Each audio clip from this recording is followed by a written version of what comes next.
सुंदर सरिता बहा रहे थे अध्यात्म पर, मैं तो सोच रहा था आप ही बोलते रहे। अरे हम तो आप लोगों का सुना सुनाया थोड़ा लखनलाल जी करते कहते हो मैं सुनाने लग जाता हूँ। बहुत अच्छा, सो आनंद सम्मान हो है, रहा है। आपका स्वागत है।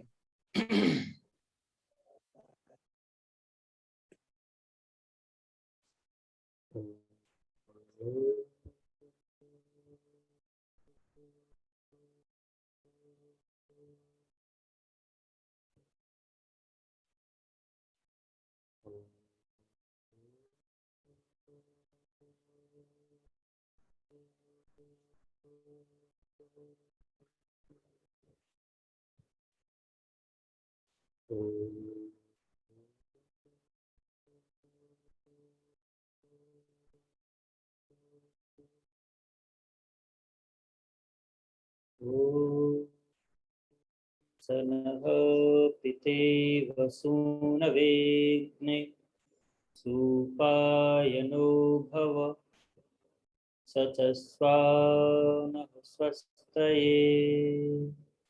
ओम शांति शांति शांति।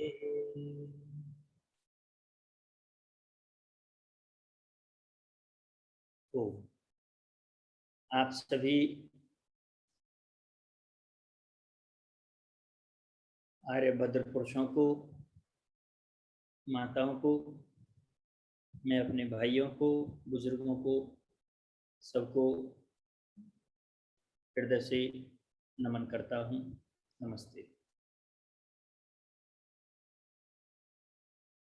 आपसे ठीक पहले 1 घंटे का कहीं और व्याख्यान था, तो मैंने अचानक ही हमारे भाई लखनलाल जी को ये विषय भेज दिया था कि पाखंड और अध्यात्म। तो निश्चित रूप से इसका टाइटल काफी लोगों को आकृष्ट किया होगा। जिन लोगों ने मुझे पहले सुना है उन्हें देखकर मैं अभिभूत हूँ, और जो नए जुड़े हैं उनका मैं अभिनंदन करता हूँ। कई बार मैं सोचता हूँ कि ये पाखंड की जड़ें बहुत गहरी हैं। हम एक बार ऋषि उद्यान में चतुर्वेद पारायण यज्ञ कर रहे थे, और चतुर्वेद पारायण यज्ञ डॉक्टर धर्मवीर जी के समय में बरसात के मौसम में वो समाप्त होता था, और लगभग 3-4 महीने चलता था। तो एक डॉक्टर हमारे साथ में थे, आचार्य रविंद्र जी, एमटेक करके आए थे, खानपुर गुरुकुल से पढ़े हुए थे, दर्शनों का बहुत अध्ययन किया। तो उन दिनों वो भी ऋषि उद्यान में रहते थे। तो बरसात के समय जब हमारे इधर से तो मंत्रों की ध्वनि गूंजती थी आसपास के परिमंडल में, और हमें दूर से सहस्त्र धारा के रुद्राष्टाध्यायी वाले मंत्र और सहस्त्र धारा वाला कार्यक्रम के भी नागफणी की तरफ से सुनाई दे रहा था। आप सभी को जानते हैं कि जो नए आर्य समाजी होते हैं, या विशेष रूप से युवा आर्य समाज से जुड़े हुए लोग होते हैं, उनमें एक विलक्षण सी ताकत, एक ऊर्जा, एक क्रांति के बीज होते हैं। उनको जिधर भी पाखंड दिखता है उनका मन करता है बस भिड़ जाओ। आप में से ऐसे बहुत सारे होंगे जिनके पास अलग अलग किस्से होंगे। मेरे पास भी बहुत सारे ऐसे किस्से हैं कि जहाँ पाखंड दिखा और मतलब आज लगता है, कई बार तो हंसी भी आती है कि ये सब करने की क्या जरूरत थी। तो कुछ वैसा ही हुआ। आचार्य रविंद्र जी को जोश आया, और वो अपने 1-2 ब्रह्मचारियों को साथ लेकर वहीं पहुंच गए जहां सहस्त्र धारा हो रही थी। और वो सहस्त्र धारा जिन विद्वानों के द्वारा हो रही थी उनमें एक प्रमुख विद्वान थे रामचंद्र जी, वहां पंडित रामचंद्र जी, जिनको राष्ट्रपति पुरस्कार भी मिला बाद में। तो उनसे उन्होंने कहा कि भाई ये देखो, आप पानी को व्यर्थ ही बहा रहे हो, इस पानी को आप पिलाते तो कितना अच्छा था। वैसे ही बहुत सारी जगहों पर सूखा पड़ी हुई है, तो ये पाखंड आप क्यों करते हो। तो आचार्य रविंद्र जी को उन्होंने जो जवाब दिया ये संभवतः बात होगी 99 या 8 की हो, या 2002 की भी हो सकती है। तो लगभग 20 साल पहले की बात है। उन्होंने जो जवाब दिया आचार्य रविंद्र जी को, ये कहा कि आप मुट्ठी भर आर्य समाजी क्या पाखंड खत्म करोगे? इस पाखंड की जड़ें तो पाताल लोक तक फैली हुई हैं। आप कितना भी यत्न कर लो, ये समाप्त होने वाला नहीं है। तो ये जो उनकी लाइन थी, इस लाइन को मैं बार बार, कभी पाखंड का वो आता है तो ऐसा मुझे स्मरण होता है कि वास्तव में इसमें कोई बहुत ज्यादा मिथ्या नहीं कहा है। और उसके पीछे कारण ये भी रहा कि 3 साल जब अमेरिका का प्रवास रहा, तो मैंने वहां बड़े विचित्र विचित्र प्रकार के पाखंड देखे। जॉन पंडित जी ने कहा कि पाताल लोक तक पाखंड की जड़ें हैं, तो मुझे निश्चय हो गया कि वास्तव में पाताल की धरती तक भी पाखंड की जड़ें हैं। आपको मैं उस पाखंड की कुछ वानगियां देता हूं पहले, और उसके बाद हम थोड़ी सी चर्चा विषय पर लेंगे। आपको लगता होगा कि इधर अगर बिल्ली काट जाए तो व्यक्ति गाड़ी साइड में रोक लेता है, और छींक आ जाए तो घर का एक न एक सदस्य कह देता है कि भाई आगे मत जाओ या अपना काम रोक लो। ठीक वैसा ही मैंने अमेरिका में देखा। अगर बिल्ली काट गई तो आदमी गाड़ी नहीं चलाता है। होटलों पर 13 का अंक लिखा हुआ नहीं है।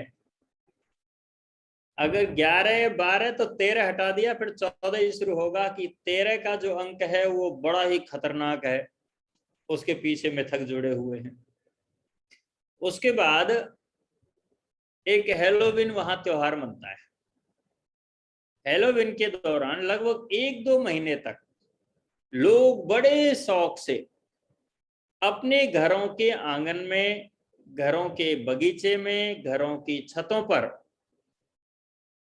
कृत्रिम कंकाल, भूतिया, चुड़ैल जैसी उन्होंने जो कल्पना कर रखी है, लंबी लंबी नाक वाली, काले काले कपड़ों वाली लटका के, हवा भर के उनमें उनको रखते हैं।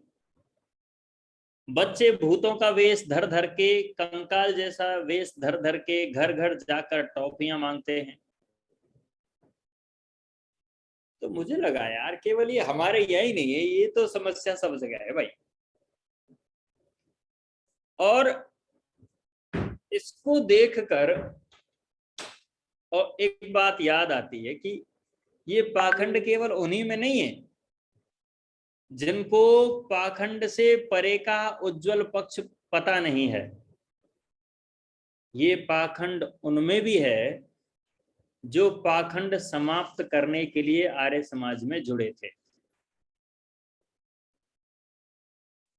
जिन्हें पाखंड समाप्त करना था वो भी कहीं न कहीं पाखंड की इस जद में आ चुके हैं।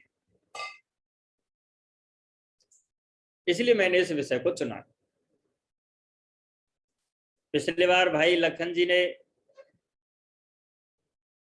जिस चर्चा का संवर्धन किया, विस्तार दिया, उस चर्चा में आर्यों की एकता थी।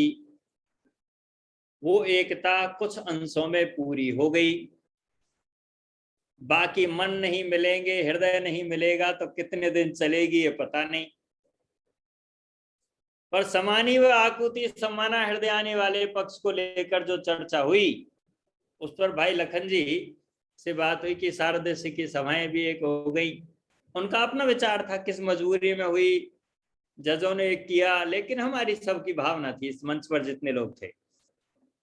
आज का जो प्रकरण है पाखंड का, तो मुझे ऐसा लगता है कि अगर आर्य समाज में एक विचित्र प्रकार का पाखंड ना होता तो शायद ना हम इन मठों की दौड़ में होते, ना हम सन्यासी होकर भी राजनेताओं जैसा व्यवहार करते, ना हम ब्रह्मचारी होकर बहुत सारी भौतिक सुविधाओं के बीच में बैठे होते, ना हम वानप्रस्थी होकर अपनी संतान, पत्नी, धन, ऐश्वर्य, इन सब के मोह को उसके पास में बंधे होते, और ना हम गृहस्थ प्रवचन का समय आता है तो बड़ी बातें करते, लेकिन इस हवन से, संध्या से मुंह नहीं फेरते। आर्यो, इस पाखंड ने अपने पैर बहुत ज्यादा पसार लिए हैं। ये किसी न किसी रूप में हमारे घर तक, हमारे हृदय तक पहुंचा है। पाखंड शब्द वैसे तो पाषाण से शुरू होता है, लेकिन इस पाषाण के बीच में ये जो मनुष्य है, जो बड़ा संवेदनशील है, दिव्यता वाला है, ये वेदों को पढ़कर, ऋषि होकर, साधना करके ईश्वर को प्राप्त कर सकता है, इतने बड़ी योग्यता वाला है, लेकिन ये कब एक बारीक सी दूरी को, बारीक सी एक रेखा को लांघ कर पाखंडी हो जाता है, और कब अपने सिद्धांतों से कभी भी समझौता ना करके अपने जीवन को बहुत उज्जवल बनाकर आदर्श प्रस्तुत कर सकता है, इसका आज हम थोड़ा सा एवोल्यूशन करेंगे, इस पर थोड़ी सी समीक्षा करेंगे। ऋषि दयानंद जी के समय जो स्थिति थी, मैं अभी कह रहा था अमेरिका में खूब पाखंड है, कोई कमी नहीं है। पाखंड भी है, छुआछूत भी है, अंधविश्वास भी है। आप काले गोरे का भेद रोज देखते हो। कुछ समय पहले एक गोरे व्यक्ति ने दर्जनों काले लोगों को भून दिया गोली से। कल टेक्सास में एक भटके हुए बच्चे ने, 18 साल के बच्चे ने वीडियो गेम देख देख के 19 लोगों को भून दिया।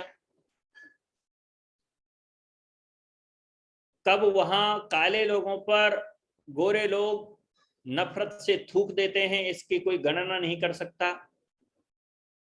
अंधविश्वास बहुत हैं, और ये अंधविश्वास केवल दूसरे व्यक्ति के लिए नहीं है।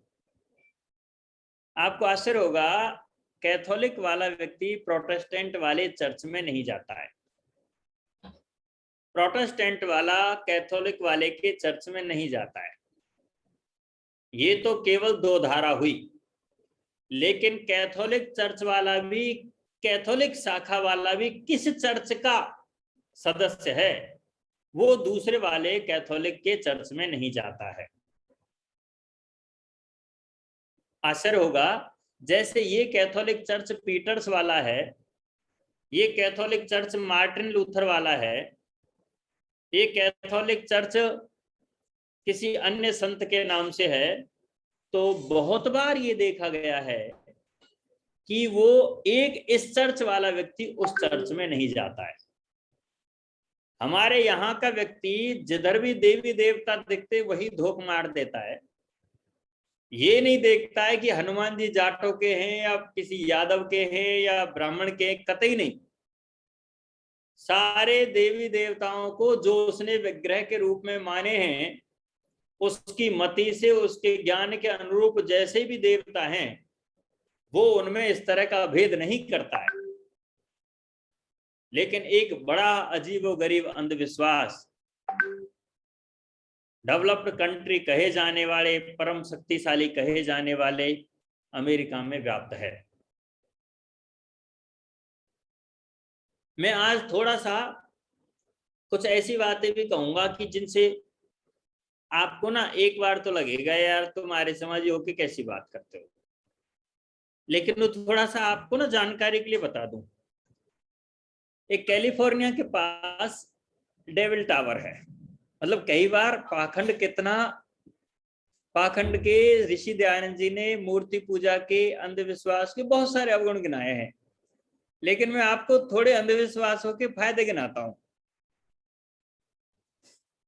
जैसे छोटा बच्चा होता है ना, उस छोटे बच्चे को जब ये कह दिया जाता है शुरू से कि बेटा कन्या परमेश्वरी होती है, अगर किसी कन्या के पैर टच भी हो गया तो बहुत बड़ा पाप लगेगा, तुरंत पैर छुओ उसके। ये हमको बचपन में सिखाया जाता।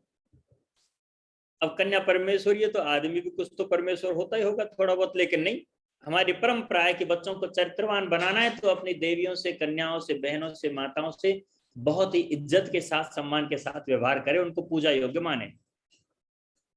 बहुत बार बच्चे को डरा दिया जाता है, कुछ अटपटी सी बातें कह दी जाती हैं, जैसे उसने प्रश्न ही ऐसा कर लिया जिसको माँ बाप जवाब दे ही नहीं सकते उसको। अब बच्चा कई बार पूछ लेता है, ये बताओ कि आप लोग हमें बारात में लेके क्यों नहीं गए अपनी शादी की में। अब देते फिर उसे जवाब उसको। बच्चा कई बार प्रश्न पूछ लेता है, आप ये बताओ हम पैदा कैसे हुए थे। अब कर लो बात बच्चों से। तो आपको कहीं न कहीं बच्चों को डाइवर्ट करने के लिए कुछ ऐसी युक्ति चलाई जाती है जिससे कि आपका अभिप्राय भी पूरा हो जाए और बच्चा संस्कारी भी बना रहे। ऐसे छोटे मोटे टोटके होते हैं। अच्छा, ये हमारे व्यवहार में बहुत बार होता है कि हमारे थोड़ा सा टीनेजर बच्चे हो गए, कुछ और हो गए, तो हम उनको किसी न किसी बहाने से ना, हमें लगता है कि इन बच्चों को संसार की बुराइयों से बचाना है, तो थोड़ा बहुत कुछ न कुछ नाटक हम कर लेते हैं, झूठ साँच भी बोल लेते हैं ताकि बच्चे गलत ट्रैक पर नहीं जाए। ऐसा छोटा मोटा चलता है। आपको कुछ रोचक बात इस विषय में कहूं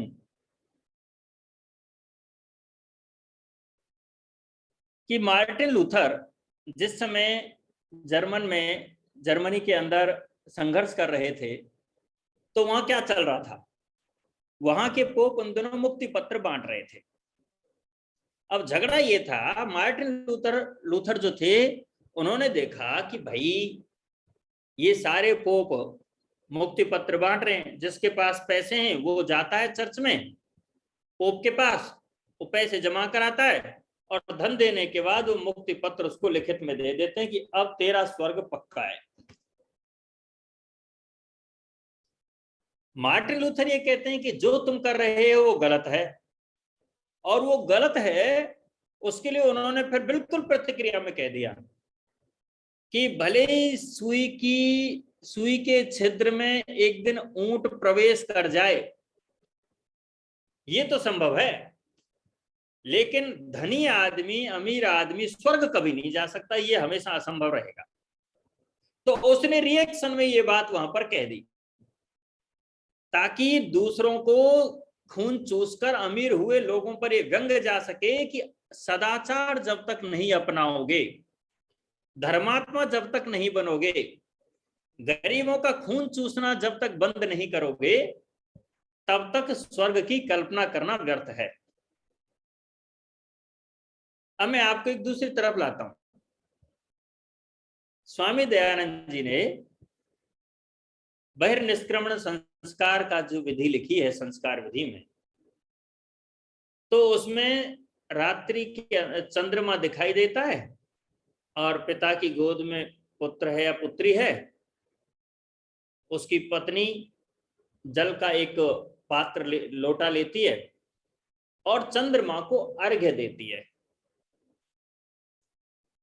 ऋषि दयानंद जी संस्कार विधि में वहां इसका विधान करते हैं कि वहां पर जल चढ़ाया जा रहा है चंद्रमा को देखकर, और ये भाव प्रकट किया जा रहा है कि जैसे सोम है, इसकी आयु चंद्रमा की कितनी अधिक है, ये अपनी शीतलता, अपनी छटा, अपना प्रकाश बिखेर रहा है, वैसे ही हे बालक, प्रतीक है ये, तू भी शांत रहे, सौम्य रहे, सोम रहे, सरस रहे, ज्ञान की, अनुभव की विभूति बिखेरता रहे, अंधकार में संघर्ष कर रहे चंद्रमा की भांति संसार की विपदाओं से परे जा और जल की स्निग्धता का एहसास कर। इस सौम्यता को, मैं इस धरती पर जिस सौम्यता को बिखेर रही हूं, जो चंद्रमा तक की सौम्यता से तादात्म्य बना रहा है, वैसे ही तू अपने पूर्वजों और वंशों, अपने परिवार के साथ भी सौम्यता का व्यवहार रख, अपने बड़े बुजुर्गों, मतलब एक प्रतीक दे दिया गया। ऋषि दयानंद जी ने नक्षत्रों की बात कही। अब कोई कहे कि ये पाखंड है, ये अंधविश्वास है, हर चीज अंधविश्वास और पाखंड के दायरे में आ नहीं सकती है। आप जब ब्राह्मण ग्रंथों में बहुत सारे चीजों को देखेंगे, आरण्य ग्रंथों में देखेंगे, तो पाखंड क्या है उस पर हम आएंगे। दूसरी तरफ आप देखो, नक्षत्रों की बात आई, कि बच्चे का नामकरण संस्कार कर रहे हैं, कौन सी तिथि है, कौन सा दिन है और किस तिथि का कौन सा देवता है, उसकी आहुतियां देनी है आपको। ये आपको आपने पूषा नक्षत्र है, पुष्य नक्षत्र है तो उसके लिए, रोहिणी नक्षत्र है तो उसकी आहुतियां देनी है, प्रतिपदा है तो प्रतिपदा के लिए आहुति देनी है। यानी तिथि को, तिथि का देवता बृहस्पति है या मृत्यु है या यम है, अश्विनव है, उस देवता के लिए आहुति देनी है। फिर ऋषि दयानंद जी ने आखिर ये जो चक्र चलाया, ये पाखंड, ये अंधविश्वास, इसके पीछे उनका क्या विचार था, क्या सोच थी। आपके इर्द गिर्द बहुत सारी आर्य समाज होंगी जो या तो आपकी रही नहीं, या आपके साथी आर्य समाजियों में से ऐसों के हाथ चली गई जो कम पाखंडी नहीं है, और या फिर उसे किसी और संस्था ने अपने अधिकार में चालाकी से, चतुराई से या हमारे आलस्य के परिणाम स्वरूप ले लिया है। अभी शिवलिंग निकल रहे हैं। एक व्यक्ति ने साहब प्रश्न किया, जोधपुर के एक सज्जन थे, वो बोले कि ये शिवलिंग देखो निकला है ज्ञानवापी मस्जिद में, तो आप आर्य समाजियों जरा इस पर प्रकाश डालिए, ये क्या है, ये पाखंड है या क्या है। तो हमने कहा कि भैया ये पक्का हिंदू विरोधी आदमी है, अच्छा आर्य समाजी भी नहीं है, अब इसको क्या जवाब दें। तो हमने कहा भैया मैं इनको 3 दृष्टि से देखता हूं। सनातनी पौराणिक इससे प्रसन्न है कि उसके भोले बाबा का कोई चिन्ह मिला, ये उसकी प्रतिक्रिया है। इस्लाम की प्रतिक्रिया इसमें छिपे रूप में, इस रूप में है कि हमारे पूर्वज आक्रांता थे, क्रूर थे, और हम लोग कब्जेधारी हैं, हमने कब्जा किया है, हमारी नीयत सही नहीं थी।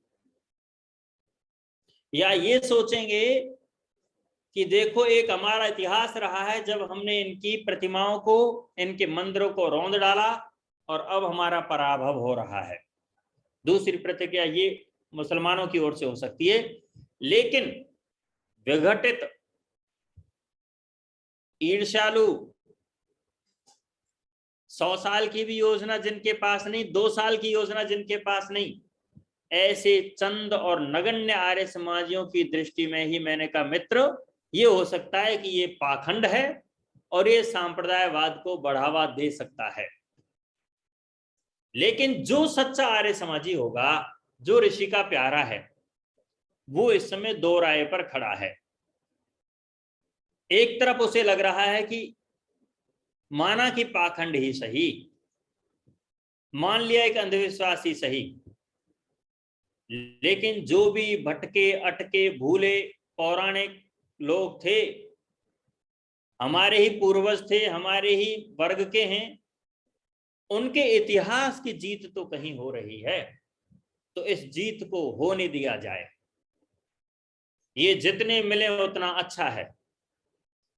एक सामने शत्रु है मुगल के रूप में जो बहुत क्रूर है, और एक सामने प्रतिद्वंदी है जो पाखंडी है, अंधविश्वासी है, मूर्ति पूजक है, लेकिन ना वो क्रूर है, ना किसी की संपत्तियां हड़प रहा है, बल्कि उसके ही पूर्वज मारे गए, उसकी संपत्तियां हड़पी गई, उसकी निष्ठा को, उसकी श्रद्धा को, उसकी सत्य की अन्वेषण की जो धारा है, उसे हम नहीं वेद की ओर मोड़ पाए, वो हमारी भूल हो सकती है।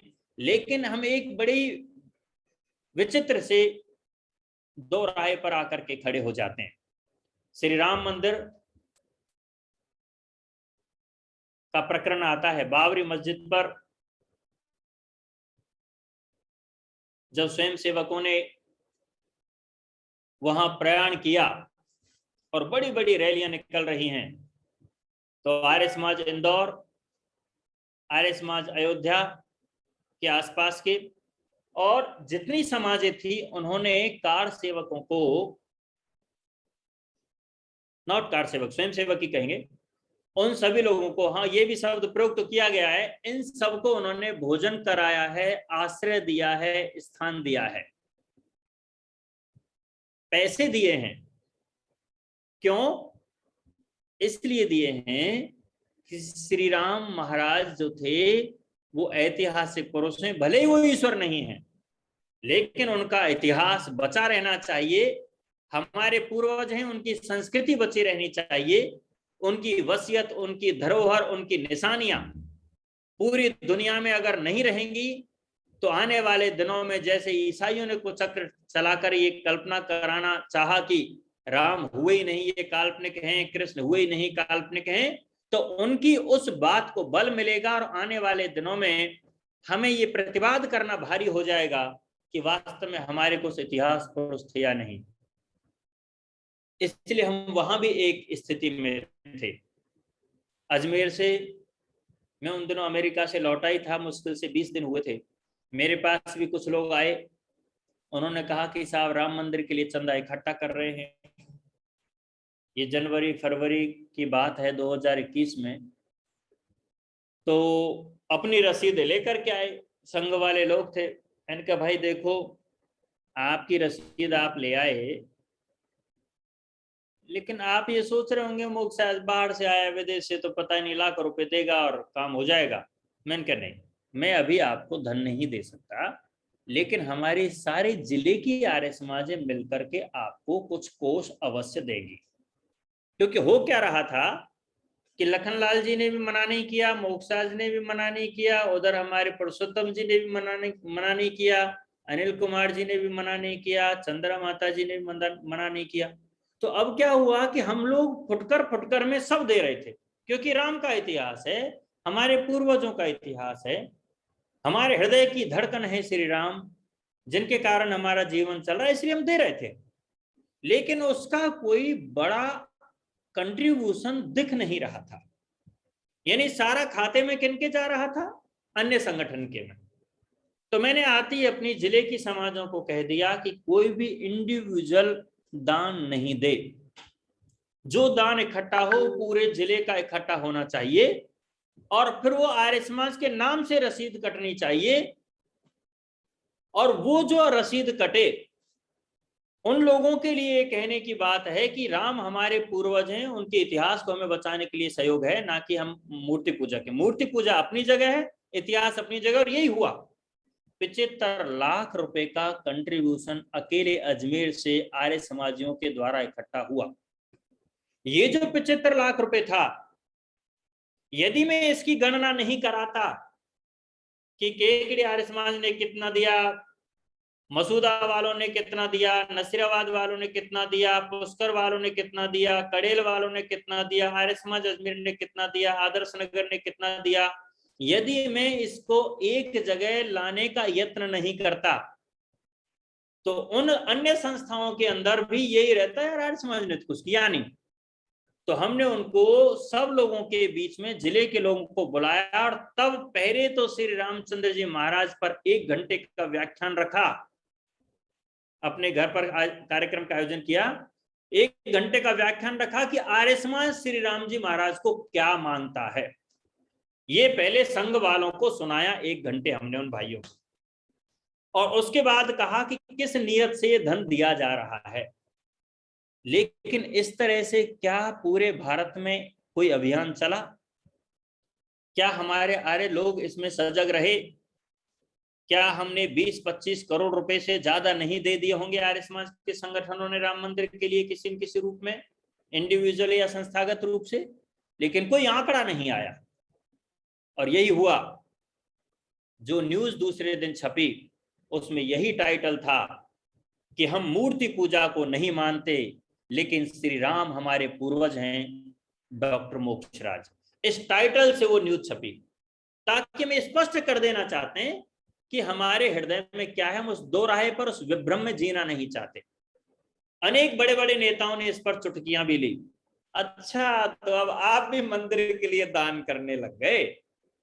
लेकिन शायद बहुत सारे लोगों को मालूम नहीं कि श्री राम मंदिर केवल मंदिर नहीं बन रहा है, वहां इंडोनेशिया से, कंबोडिया से, अमेरिका से, आपके बहुत सारे देशों से इस तरह की वहां दीर्घाएं बन रही हैं, जिसमें यह पता चलेगा कि माता जानकी का इतिहास, श्री राम का इतिहास, श्री राम और माता जानकी को जानने मानने वाले लोग सदियों तक किन किन देशों में रहे हैं, उनकी मिट्टियों को, उनके पानी को लाया गया। वेद के लिए बहुत बड़ी वीथिकाएं वहां पर बन रही हैं, गुरुकुल संचालित होंगे, अस्पताल संचालित होंगे। ठीक है, हमको एक प्रतिमा पूजा नहीं करनी है, लेकिन हम अपने बाप की, अपने दादा की पुश्तैनी जागीर को, जमीन को बेच तो नहीं सकते।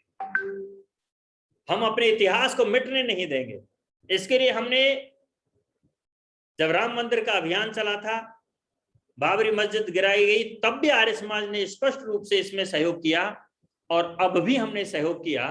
लेकिन इन्हीं स्थलों पर अंदर क्या है, बाहर क्या है, पाखंड के इन परतों को संभालना और प्रस्तुत करना बहुत ही भारी हो जाता है।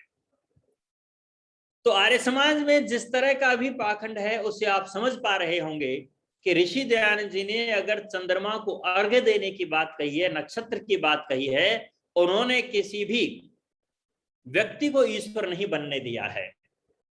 उन्होंने किसी ऐतिहासिक पुरुष को अजर अमर अविनाशी परमात्मा के स्थान पर नहीं बैठने दिया है। उन्होंने कहीं भी वेद के उस मंत्र पर सपरिगा शुक्रम कायम विणम अस्नावरम शुद्धम पाप विद्दम की सिद्धांत के विरुद्ध लाकर खड़ा नहीं किया है। और उन्होंने ईशावास्यमिदं सर्वम में से मां गृधक अस्य शुद्धनम तक के जो भाव हैं, उन दर्शनों को कहीं भी अपनी वाणी से, अपनी लेखनी से मिटने नहीं दिया है। लेकिन एक दुख की बात जो मुझे है, वो ये है कि पाखंड का स्पष्ट खंडन करने वाले लोग किसी न किसी रूप में कमजोर हो रहे हैं। डॉक्टर धर्मवीर जी जो मेरे गुरुजी थे, उनके कारण मेरी वेद में या सिद्धांतों में, आर्य समाज में मेरा प्रवेश हुआ था। सिद्धांतों की जानकारी अजमेर में मुझे उनसे मिली। तो कई बार वो एक वाक्य बोलते थे, वो कहते थे कि कम पढ़ा लिखा आर्य समाजी या अनपढ़ आर्य समाजी और पढ़ा लिखा पौराणिक दोनों बराबर होते हैं। कहने का मतलब है, हमारे लोग किस तरह समझौते कर लेते हैं। कोई शिवलिंग पर दूध चढ़ा रहा है, कोई उज्जैन महाकाल पर कुछ चढ़ा रहा है। अपने आप के स्वत्व को अगर आर्यों ने नहीं बचाया इस सिद्धांतों को, तो मित्रों और कोई नहीं बचाएगा। एक रेखा तो हमको बना के रखनी पड़ेगी। ऋषि दयानंद जी ने जितना संघर्ष किया, उसको हमें हर हाल में सुरक्षित रखना है। लेकिन अब हम आते हैं, पाखंड चलो सब जगह है। पाखंड रूस में भी है, यूरोप में भी है, अमेरिका में भी है, ऑस्ट्रेलिया में भी है, हर जगह कुछ न कुछ है। ईसा मसीह के नाम पर पाखंड है, भूत प्रेत हैं, दूसरी बुरी आत्माएं हैं। आपने कई फिल्में देखी होंगी, तो ज्यादातर भूतिया फिल्मों में चर्च होगा, नन होंगी, पादरी होगा, ज्यादातर फिल्मों में होगा ये। तो जितना पाखंड उधर है, उससे बहुत सारा पाखंड इस्लाम में भी है। वैसे तो कहते हैं बुत परस्त नहीं है, लेकिन माथा टेकने वालों की कमी नहीं है, मजारों पर चादर चढ़ाने वालों की कमी नहीं है। यानी पाखंड इधर भी है, पाखंड उधर भी है, और पाखंड भूले हुए भटके हुए पौराणिकों में भी है, और पाखंड आर्य समाजियों में भी आ रहा है। आप ये बताएं कि एक व्यक्ति सन्यास ले लेता है। सन्यासी का धर्म है कि वो लोकेशना, वित्तेशना, पुत्रेशना तीनों से परे रहे। अगर आपके इर्द गिर्द ऐसे ही सन्यासी मिलें जो पद के लिए कोर्ट कचहरी जा सकते हैं, जो पद के लिए लोगों को क्या कहते हैं, उसको बंद कर देना, किडनैप, ऐसा कर सकते हैं, पद और मठ के लिए गोलियां चला सकते हैं, इंद्रप्रस्थ आश्रम और बहुत सारी घटनाएं आपने सुनी हैं। तो अब आप देखो कि ये जो लोकेशना, पुत्रेशना, वित्तेशना है, इससे हमारे आर्य जगत में कितने सन्यासी बचे हुए हैं? अगर नहीं बचे हैं तो क्या वो पाखंडी नहीं है? पाखंडी हैं कुछ परसेंटेज में। दूसरा देखो, मैं अभी थोड़ी देर पहले कह रहा था, ऐसे ऐसे लोग हैं, ठीक है भाई, 50-50 साल तक जिन्होंने ठीक ठाक जीवन जिया, अब नहीं जिया जाता, कोई न कोई रोग लग गया, तो भैया फिर आप आदर्श मत बनो। पाखंड आपने शुरू किया है तो अब आप आदर्श नहीं हो सकते। मतलब मुझे कभी कभी लगता है कि कितने लोग बचे होंगे, हम अपने घर में नहीं रोक पाते हैं।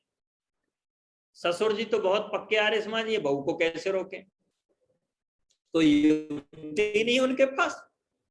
अच्छा ससुर जी या सासू जी खूब पक्की हैं, बेटा नहीं कहे में।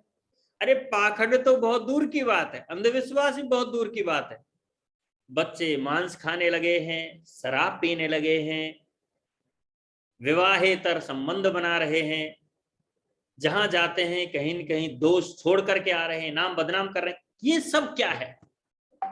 तो अब आओ हम इस पाखंड की विश्वव्यापी, ये सर्वव्यापक जो पाखंड है, इस पाखंड से ऋषि दयानंद के द्वारा जिस लौ को जलाया हुआ और ये जो आंधियां पाखंड की आ रही थी, इन आंधियों के बीच में भी जिस ऋषि ने वेद की मसाल को जला करके रखा है, उसका अवलंबन अध्यात्म के माध्यम से करते हैं। आप सभी ने तप स्वाध्याय ईश्वर प्रणिधानानि क्रिया योग योग दर्शन का ये सूत्र पढ़ा होगा। महर्षि पतंजलि ने वो साधारण ढंग से इस बात को कह दिया क्रिया योग के माध्यम से कि अगर आपके पिछले जन्म के संस्कार बहुत प्रबल नहीं है, आप सीधे ही समाधि की ओर नहीं लौट पा रहे हैं, आप जो ही ध्यान करने बैठते हैं आपकी क्षिप्र अवस्था है, आपका चंचल मति 10 जगह जा रही है, 2 मिनट के लिए भी आप कंसंट्रेट नहीं हो पा रहे हो, ये जो जगड़वाल है इतना ज्यादा है जड़कवाल की आप संसार में ही बस हमेशा अपने मन को, चित्त को, बुद्धि को रमाए हुए हो, तो कहते हैं कि थोड़ा सा धीरे धीरे सरलता के साथ योग करना शुरू कर दो। और वो योग करने का तरीका है क्रिया योग। ये क्रिया योग करो। क्रिया योग और ईश्वर प्रणिधानाद्वा, ये 2 सबसे सरल उपाय हैं। ईश्वर के प्रति सदैव समर्पण का भाव बना करके रखना, मुझ में जो है, जो कुछ मुझे मिला है, मेरा वाणी है, स्वरूप है, धन है, वैभव है, परिजन है, गुरु हैं, आचार्य हैं, हे ईश्वर तेरी कृपा से मिला। मैं इतना ताकतवर नहीं, मैं इतना सक्षम नहीं कि चाहकर मैं सब कुछ पा सकता। एक तो ये चीज बहुत बड़ा द्वार है जो ईश्वर की ओर ले जाता है। दुनिया में जो पाखंड चल रहा है, मुझे ऐसा लगता है हमें यत्न करते रहना चाहिए, पर पाखंड बहुत ज्यादा है, उसे सर्वथा कभी भी समाप्त नहीं किया जा सकेगा। ये निष्कर्ष पर मैं इसलिए पहुंचा हूं कि अमेरिका में सैकड़ों वर्ष पहला ईसाइयों में, मुसलमानों में, पौराणिकों में जो फैला है, तो जो पाखंड फैला है उसके विरुद्ध माना कि आकाश में छेद नहीं होता है। कहते हैं ना, माना कि आकाश में छेद नहीं होता, लेकिन एक पत्थर तो तबीयत से फेंको यारो। तो माना कि ये पाखंड खत्म नहीं होता है, पूरी दुनिया में व्याप्त है, लेकिन हम इस पाखंड का विरोध, अंधविश्वास का विरोध ऋषि दयानंद के शिष्य हैं, इसलिए जीवन भर करते रहेंगे, मृत्यु पर्यंत करते रहेंगे। अच्छा क्यों करते रहेंगे? क्योंकि पाखंड के कारण से जो राह सच्ची मिल सकती है किसी व्यक्ति को, वो जीवन भर उसी को राह मान लेता है और वो सही रास्ते पर आ नहीं पाता है। पाखंड का सबसे बड़ा ड्रॉबैक ये है कि एक ऐसी दीवार है कि एक बार जो बेचारा उसमें फंस गया, अब वो कहां तो वेदों को, शास्त्रों को, हाँ ठीक है, अगर किसी आर्य समाजी सज्जन के सानिध्य में आ गया तब तो उसका जीवन सुधर जाएगा, वो अपने घर में से मूर्तियां भी विसर्जित कर देगा और बहुत सारी चीजें भी वो आराम से कर लेगा। जैसा ललित जी या मैं हूं, मैं भी कोई अपने, मेरे माँ बाप कोई आर्य समाजी नहीं थे, मैं तो 97 में मेडिकल कॉलेज में ट्रेनिंग में आया था अजमेर, तब ऋषि उद्यान की आवाज गूंजती थी, जिस जगह में किराए पर रहता था, मंत्रों की, डॉक्टर धर्मवीर जी के प्रवचनों की आवाज आती थी, और मैंने ऋषि उद्यान को देखा तो लगा हे भगवान ये कितना दिव्य आश्रम है, वेद रखे हुए हैं यहाँ पर, वेद कभी देखे नहीं। अब 17 साल की उम्र में कोई नौजवान वेद देख ले और हवन सुबह शाम हो रहा हो, इससे ज्यादा आकर्षण की जरूरत नहीं है उसको अध्यात्म से जुड़ने वाले पिपासु को। तो हम भी भैया कोई आर्य समाजी नहीं थे, 17 साल से पहले वही बस क्या बोलते हैं, शिव जी को प्रसन्न करने के लिए सावन के महीने में सोमवार पर बेलपत्र डाल दिया और साहब कौन सबसे पहले उसको नाशपाती को लेगा और कौन केले को छीनेगा, उस दौड़ में हम भी होते थे। रामचरितमानस का पाठ हमने खूब किया, सच्चिदानंद वालों के साथ हम अलवर के उसमें आश्रम में संपर्क में आ गए, हमें पता ही नहीं था भाई आर्य समाज क्या है।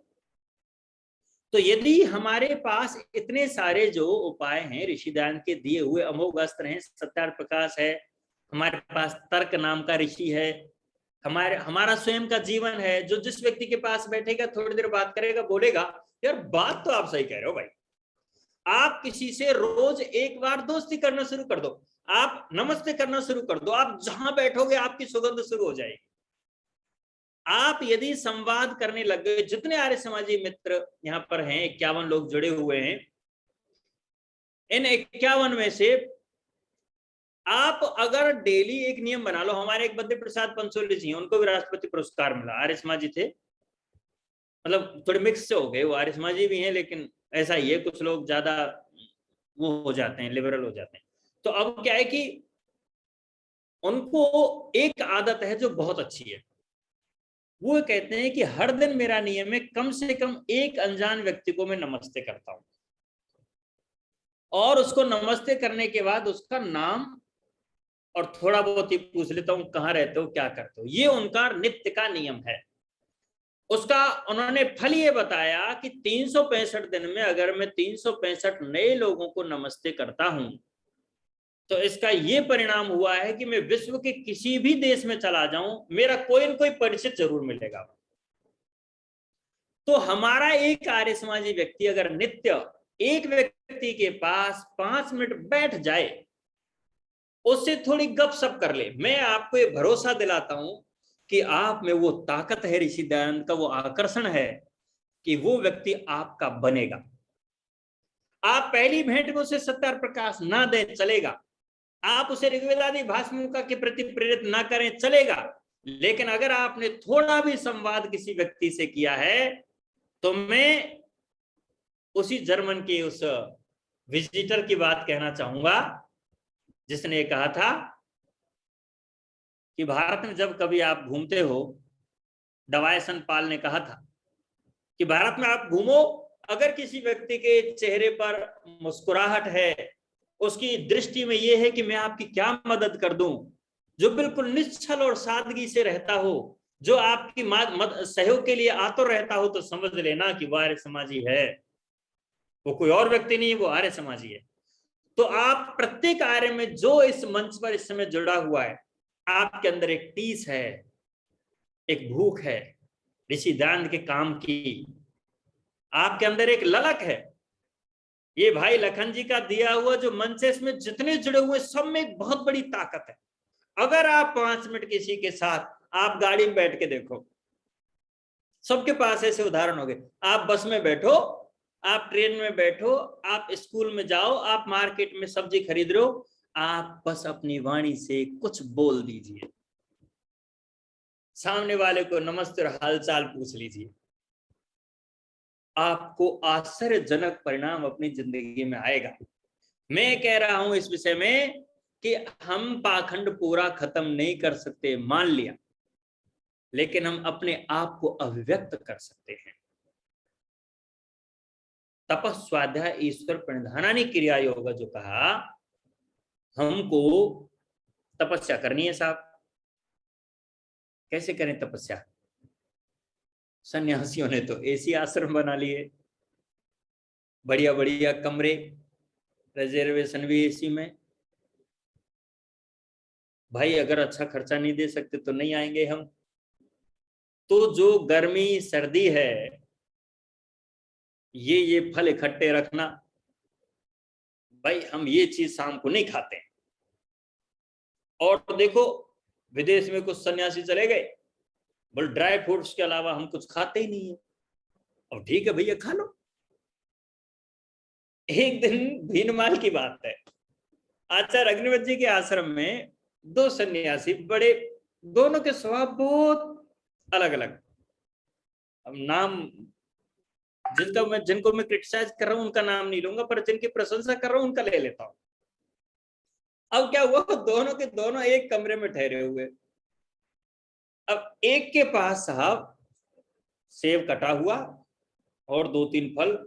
और दूसरे पलंग वाले बाबा के पास में, स्वामी जी आपके पास फल नहीं आए क्या? अरे मोक्षराज जी, सूखी रोटी मिल जाती है तब भी कोई परेशानी नहीं है, और कोई कुछ खिला देता है तो है। वो कह रहे नहीं नहीं नहीं नहीं, न्यूट्रिशंस पूरे नहीं होंगे, आप ये नाशपाती खाया करो, ये सेब खाया करो।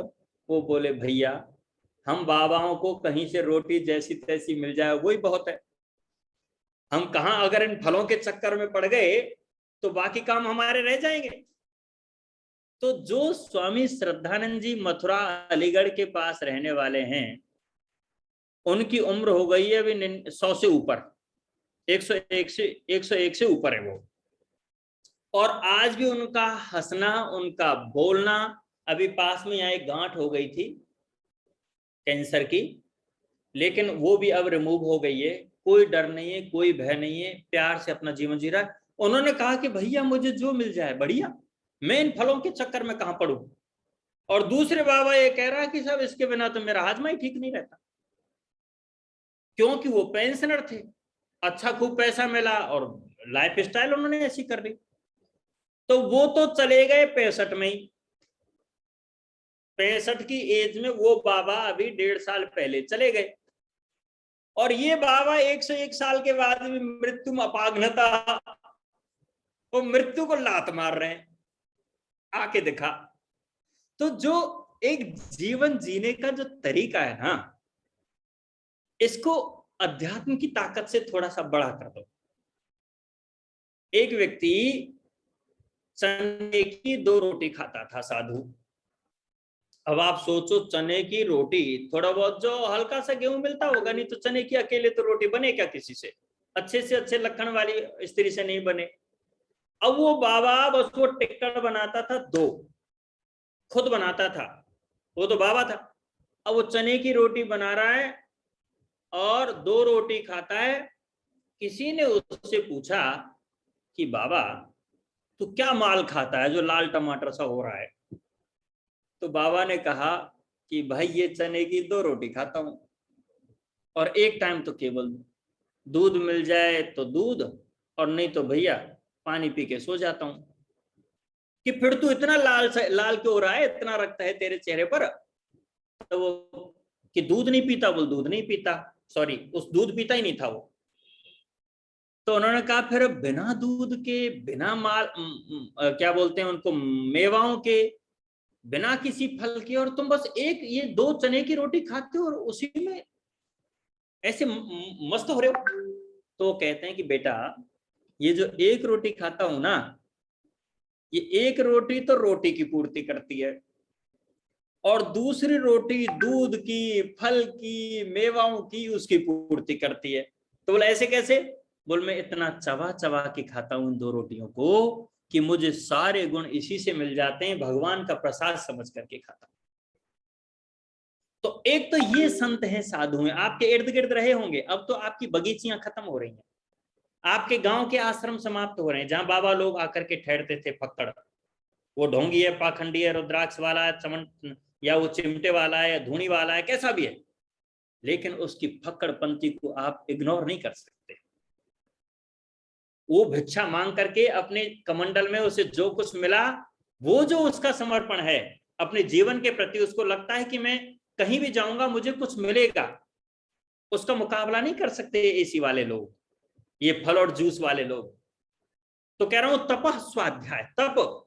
आप गर्मी में, सर्दी में, भूख में, प्यास में, मान में, अपमान में, अब मान अपमान की बात लो, 1-2 बाबा ऐसे हुए उनके बारे में एक आध संपादकीय लिख गए, उन्होंने मान हानि का केस सुप्रीम कोर्ट में दायर कर दिया। अब भाई जब तुम बाबा जी हो गए, सन्यासी हो गए, लाल कपड़ा पहन लिया, इधर सुनते उधर निकाल देते, निंदन तो नीति निपड़े का थोड़ा सा कुछ तो कर दे, बोल ठीक है दुनिया चाहे कितनी भी बुराई करे मुझे परवाह नहीं। ये है पाखंड। तो जब व्यक्ति तप नहीं करता है तो निश्चित रूप से वो पाखंडी होता है।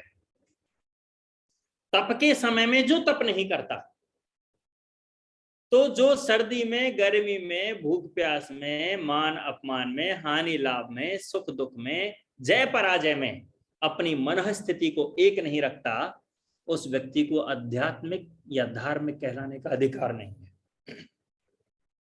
अध्यात्म की शक्ति बहुत प्रबल है।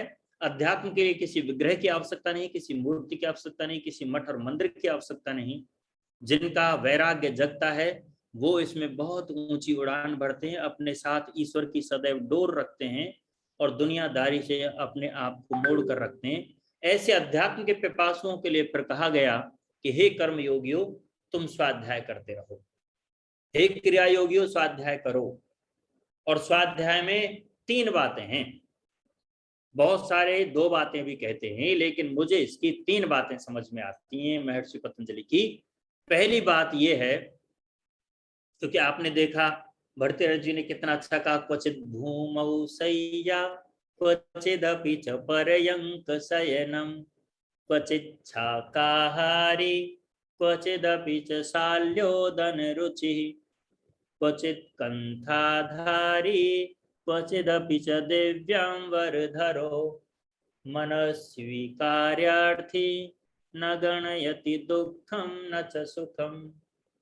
ये जो अवस्था है, धरती पर सो जाऊं तो फर्क ना पड़े, पलंग अच्छा मिले तो फर्क ना पड़े, फटे हुए कपड़े मिले तो फर्क ना पड़े, सोने से जटित हो जनक की भांति तो भी फर्क ना पड़े। धन को छूना बुरा नहीं है, लेकिन धन मन को ना छू जाए। जिस व्यक्ति को बाहर के भौतिक पदार्थ स्पर्श कर जाते हैं, थोड़ी सी हानि हुई दुखी हो जाता है, पैसा गया परेशान हो जाता है, और थोड़ा सा धन आया बल्लियों उछलता है, वो लोग तपस्वी नहीं कहलाते, वो कहीं न कहीं पाखंड में आते हैं। फिर आगे जो स्वाध्याय की बात कही उन्होंने कि स्वाध्याय में 3 चीजें हम गिन सकते हैं। एक तो स्व अध्ययन, आत्मनिरीक्षण, प्रत्यहम प्रत्यवेक्षित नरसरितम आत्मनो किन्नु भे पशुस्तुल्यम किन्नु सत्पुरुषैरिति। हम अपने आप का आकलन करें कि मैं दिन भर में मैंने जो काम किए, कितना पशु के समान किए और कितना मैंने मनुष्य के समान किए या देवता के समान किए।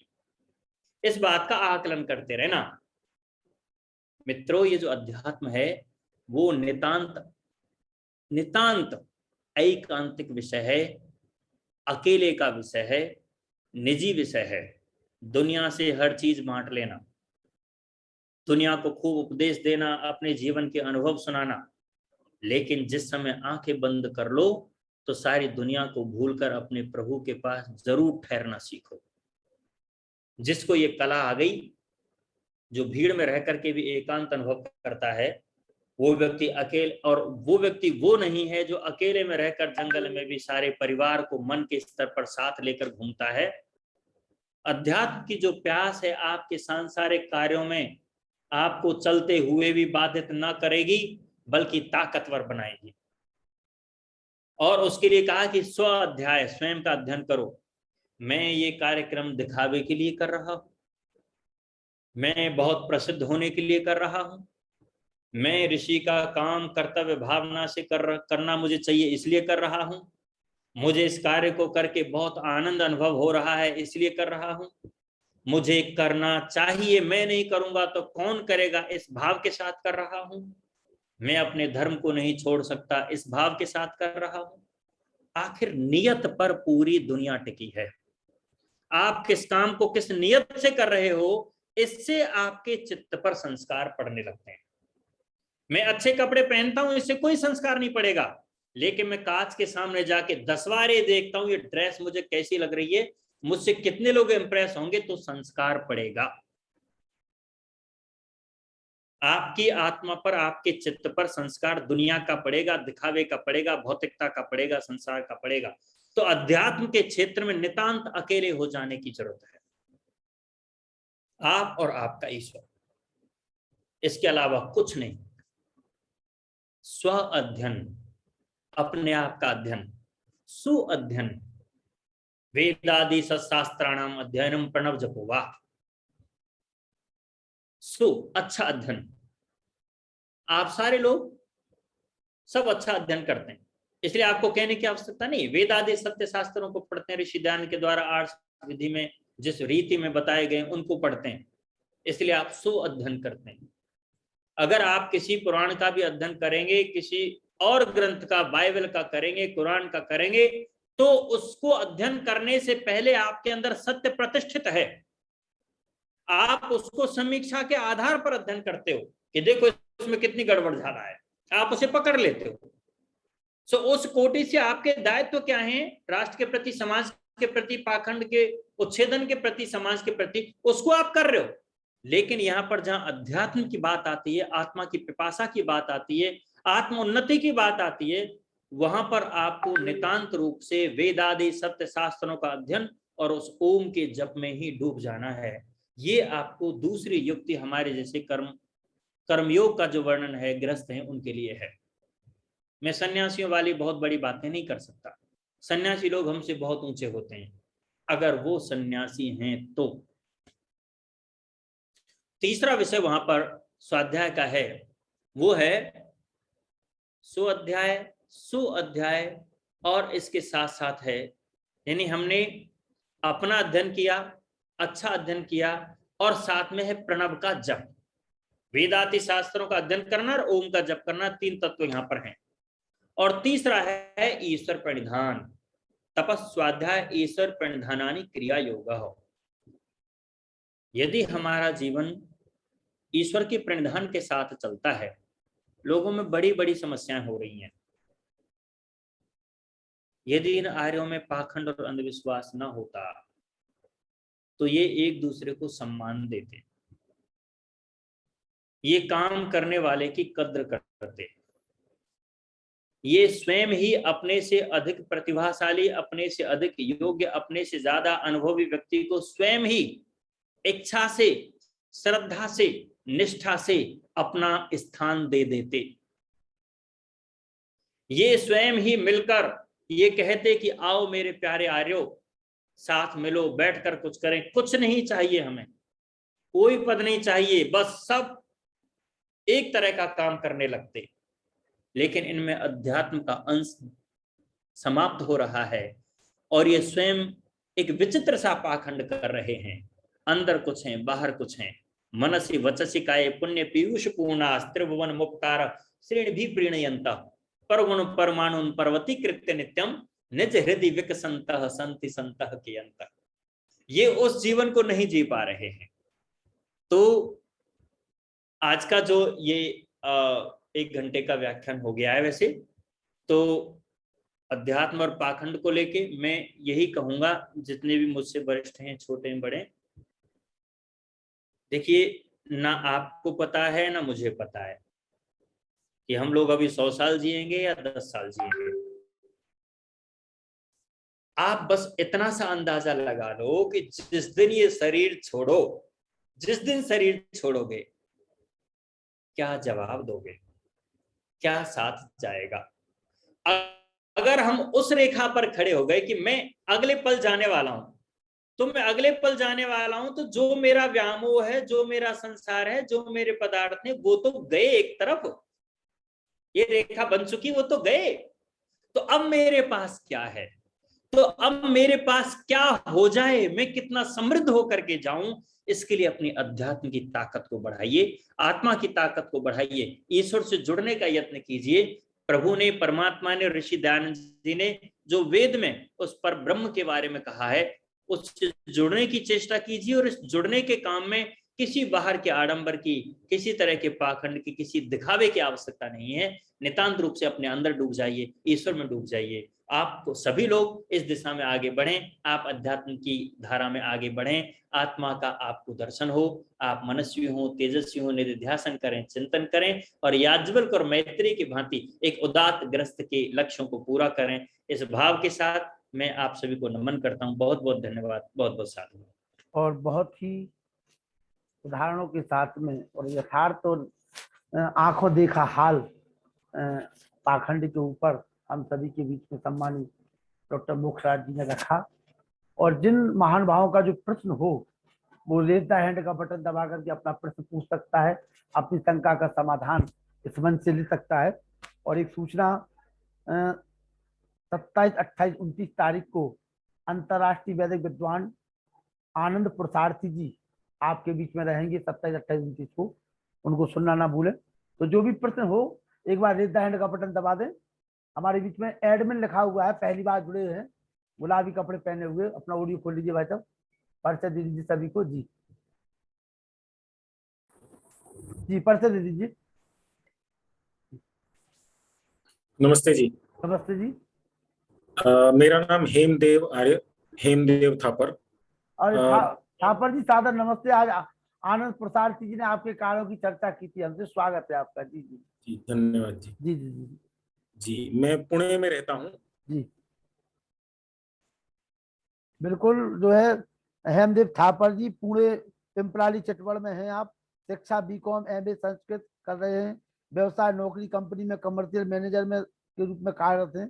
काफी लंबा शिक्षा आपका है, पढ़ेंगे तो आधा घंटा इसी में लग जाएगा। आपका इतनी स्वागत। और आज का कार्यक्रम आपने सुना, इसके बारे में हम 2 शब्द आपसे जानना चाहते थापर जी। जी आचार्य जी ने बोला, हमारी तो इतनी वो नहीं है कि आचार्य जी के लिए कुछ इतने शब्द बोले जाएं, परंतु मुझे इसमें कुछ बातें जो लगी हैं, जो हम आर्य लोग पीछे रह रहे हैं उसका कारण क्या है। हम लोग समाज में नहीं जा पाते हैं, हमारा खुद का स्वाध्याय नहीं है, अध्ययन नहीं है, और समाज से हम बिल्कुल कट चुके हैं। हम वही आर्य समाज में जाते हैं, रविवार शनिवार को अपना हवन करते हैं और उतना ही हमारा काम रह गया है। और जो बीच में आचार्य जी बता रहे थे संघ के लोग आए, वो लोग जैसे एक एक व्यक्ति के पास जाते हैं, उनको मालूम है ये आर्य समाजी है, ये मूर्ति पूजा को नहीं मानता, फिर भी जाते हैं। हम लोग उन तक नहीं पहुंचते हैं, हम बिल्कुल विपरीत दिशा में काम कर रहे हैं। महर्षि दयानंद क्या काम करते थे, महर्षि दयानंद राजाओं के पास जाते थे, वो राजा को ही सीधा पकड़ते थे। हम लोग एक साधारण व्यक्ति के पास भी कभी नहीं जाते हैं। हम सोचते मैं आर्य समाजी हूँ, मैं विद्वान हूँ, मैं ज्ञानी हूँ, मैं उसके पास क्यों जाऊं, वो तो मूर्ति पूजक है। तो इससे हमारा बहुत बड़ी हमारी हानि हो रही है। मैंने, बहुत बड़ी बात नहीं है, परंतु जो भारत का काशी है, भारत के अंदर जो काशी का महत्व है, वैसा महाराष्ट्र में आनंदी नाम की जगह है, उसका महत्व है। वहां पर मैंने आर्य समाज का कार्य आरंभ किया है। वो लोग मूर्ति पूजा करते हैं, मूर्ति को मानते हैं, परंतु मैंने उनमें देखा एक चीज बहुत अच्छी है, जो सबसे बढ़िया जिससे हम काम कर सकते हैं, वो वेदों की पूजा करते हैं। पुस्तक रखी है, उस पुस्तक की पूजा करते हैं। तो मुझे लगा ये बहुत अच्छा काम है। तो मैंने उनको बोला मैं वेद पढ़ाता हूँ, जबकि मेरी इतनी हैसियत नहीं है, मैं बोल नहीं सकता हूँ, बस ये ठीक है। उनको बोलने के लिए बोला हम वेद पढ़ाते हैं। तो ईशावास्योपनिषद तो वेद ही है, तो क्या पढ़ाते हो, मैंने कहा यजुर्वेद पढ़ाता हूँ। तो हमको पढ़ाइए आप। तो मैं यजुर्वेद पढ़ाना शुरू किया। उन्होंने अपना जो मृदंग वगैरह बजाते थे वो छोड़ करके, बोलते हैं आप जो करवा रहे हैं ये ज्यादा बड़ा काम है, वो छोड़ करके उन्होंने वो शुरू किया, अग्निहोत्र करना शुरू किया। वो बड़े बड़े महाराज लोग मेरे पैर छूते हैं अभी। कारण क्या है, मैंने बोला मैं वेद पढ़ाता हूँ, बस इतनी सी बात है और कुछ भी नहीं है। हम वेदों में हमारी कितनी गति है वो हमको मालूम है, आपको भी समझ में आ जाएगा कितनी गति हमारी है। तो परंतु हमने एक उपनिषद पढ़ लिया, उसका अर्थ समझ लिया और वो पढ़ाना शुरू किया। ऐसे ही मैं, एक यहाँ पर पारधी समाज होता है महाराष्ट्र के अंदर, जो लोग डकैत होते हैं, चोरी डकैती करते हैं, जंगलों में रहते हैं, मारकाट करते हैं और वापस जंगलों में चले जाते हैं, जमीन पर सोते हैं, ऊपर आसमान, कुछ नहीं होता उनके पास। उनके बच्चों को पढ़ा रहा हूं मैं पिछले 8 वर्षों से। उनकी 2 लड़कियों को अभी रोजड़ पढ़ने के लिए भेजा है, आगे के विद्वान बनने के लिए। आचार्य शीतल जी ने, आचार्य दिनेश जी ने, स्वामी मुक्तानंद जी ने उनका परीक्षा लिया, उनको बोला अष्टाध्यायी सुनाओ, उन्होंने सुनाना शुरू किया। गांगकुटा दिव्यो गणित विजिट विभाषोरणो सार्वधातु कमपित, उनको अष्टाध्यायी याद थी। मैंने जो थोड़ा बहुत था याद करवाया। उन्होंने बोला ईशावास्योपनिषद सुनाओ, उन्होंने एक मंत्र सुनाया। पहले मंत्र का अर्थ उस लड़की ने 12 पेजों में लिखा, 12 पेजेस में ईशावास्योपनिषद के ईशावास्यम इदम सर्वम यत् किंच जगत्याम जगत तेन तक्तेन भुंजित्था मां गृध कस्य स्वेधनम, इसका अर्थ 12 पेजों में लिखा। वो स्वामी जी देख करके लगे, ये कह रहे ये तो विद्वान बनेगी, इसको हम छोड़ेंगे ही नहीं। तो वो अभी 2 लड़कियां वहां पर पढ़ रही हैं। तो इस प्रकार अगर हम समाज में जाकर के काम करेंगे तो आर्य समाज बचेगा। आर्य समाज नहीं बचेगा, देश बचेगा, समाज बचेगा, संसार बचेगा। हम नहीं करेंगे तो कुछ बचने वाला नहीं है। तो ये मेरा मतलब, आचार्य जी की बात सुन करके मुझे वो लगा कि हम यहाँ पर ही कम पढ़ रहे हैं। नहीं तो हमारे पास जो चीज है, जो हमारे पास ज्ञान है, महर्षि दयानंद ने जो चीज हमें दी है वो तो अत्युत्तम है, इससे उत्तम कुछ संभव ही नहीं है। संस्कृत हमारे पास है, हम जो संस्कृत पढ़ा सकते हैं। मैं एक अमेरिकन लेडी को संस्कृत पढ़ा रहा था, वो पूना यूनिवर्सिटी के एक पीएचडी से संस्कृत पढ़ रही थी। उसको मैंने बोला पठती को तोड़ के बताओ, पठती कैसे टूटता है। उन्होंने बोला पठ और ती, मैंने कहा बिल्कुल गलत है, ये तो संभव ही नहीं है। तो वो तो पट्टी बन जाएगा, पठती नहीं बनेगा। तो कहती आप बताओ। मैंने कहा इसका पट और अति बनेगा, अति अतहंती असी अथ अथ आमी आवाम। तो वो कह रही है तो हमको सिखाया नहीं है, तो पीएचडी वाले। मैंने कहा वो गलत बोलते हैं। पूना यूनिवर्सिटी भारत की बहुत बड़ी यूनिवर्सिटी में मानी जाती है, नंबर 1 पे आती है, उसके पीएचडी वो गलत पढ़ा रहे हैं। और वो बता कौन सकता है? वो आर्य समाजी ही बता सकता है, और कोई बता नहीं सकता संसार में। तो हमारे पास इतनी बड़ी बड़ी चीजें हैं। मैं कह रहा हूँ एक भी चीज हमने पकड़ ली ना, तो मैं एक कंपनी में नौकरी करता हूँ, अमेरिकन कंपनी है, हमारी कंपनी में 70,000 लोग काम करते हैं। मालिक संभव ही नहीं सब लोगों को जानता हो, लेकिन वो मालिक मुझे जानता है कि संस्कृत बोलने वाला हमारी कंपनी में है। वो मुझे बोलते हैं मीटिंग में, कभी तो कुछ संस्कृत में सुनाओ, तो मैं संस्कृत में बोलता हूँ। तो ये हमारी पहचान बनाने का तरीका है। हम अलग ऐसे हो सकते हैं, और हम अलग ही हैं। मैं चोटी रखता हूँ, उनको मालूम है, मुझे पूछते चोटी क्यों रखते हो, तो मैंने कहा ये तो हमारा धर्म है।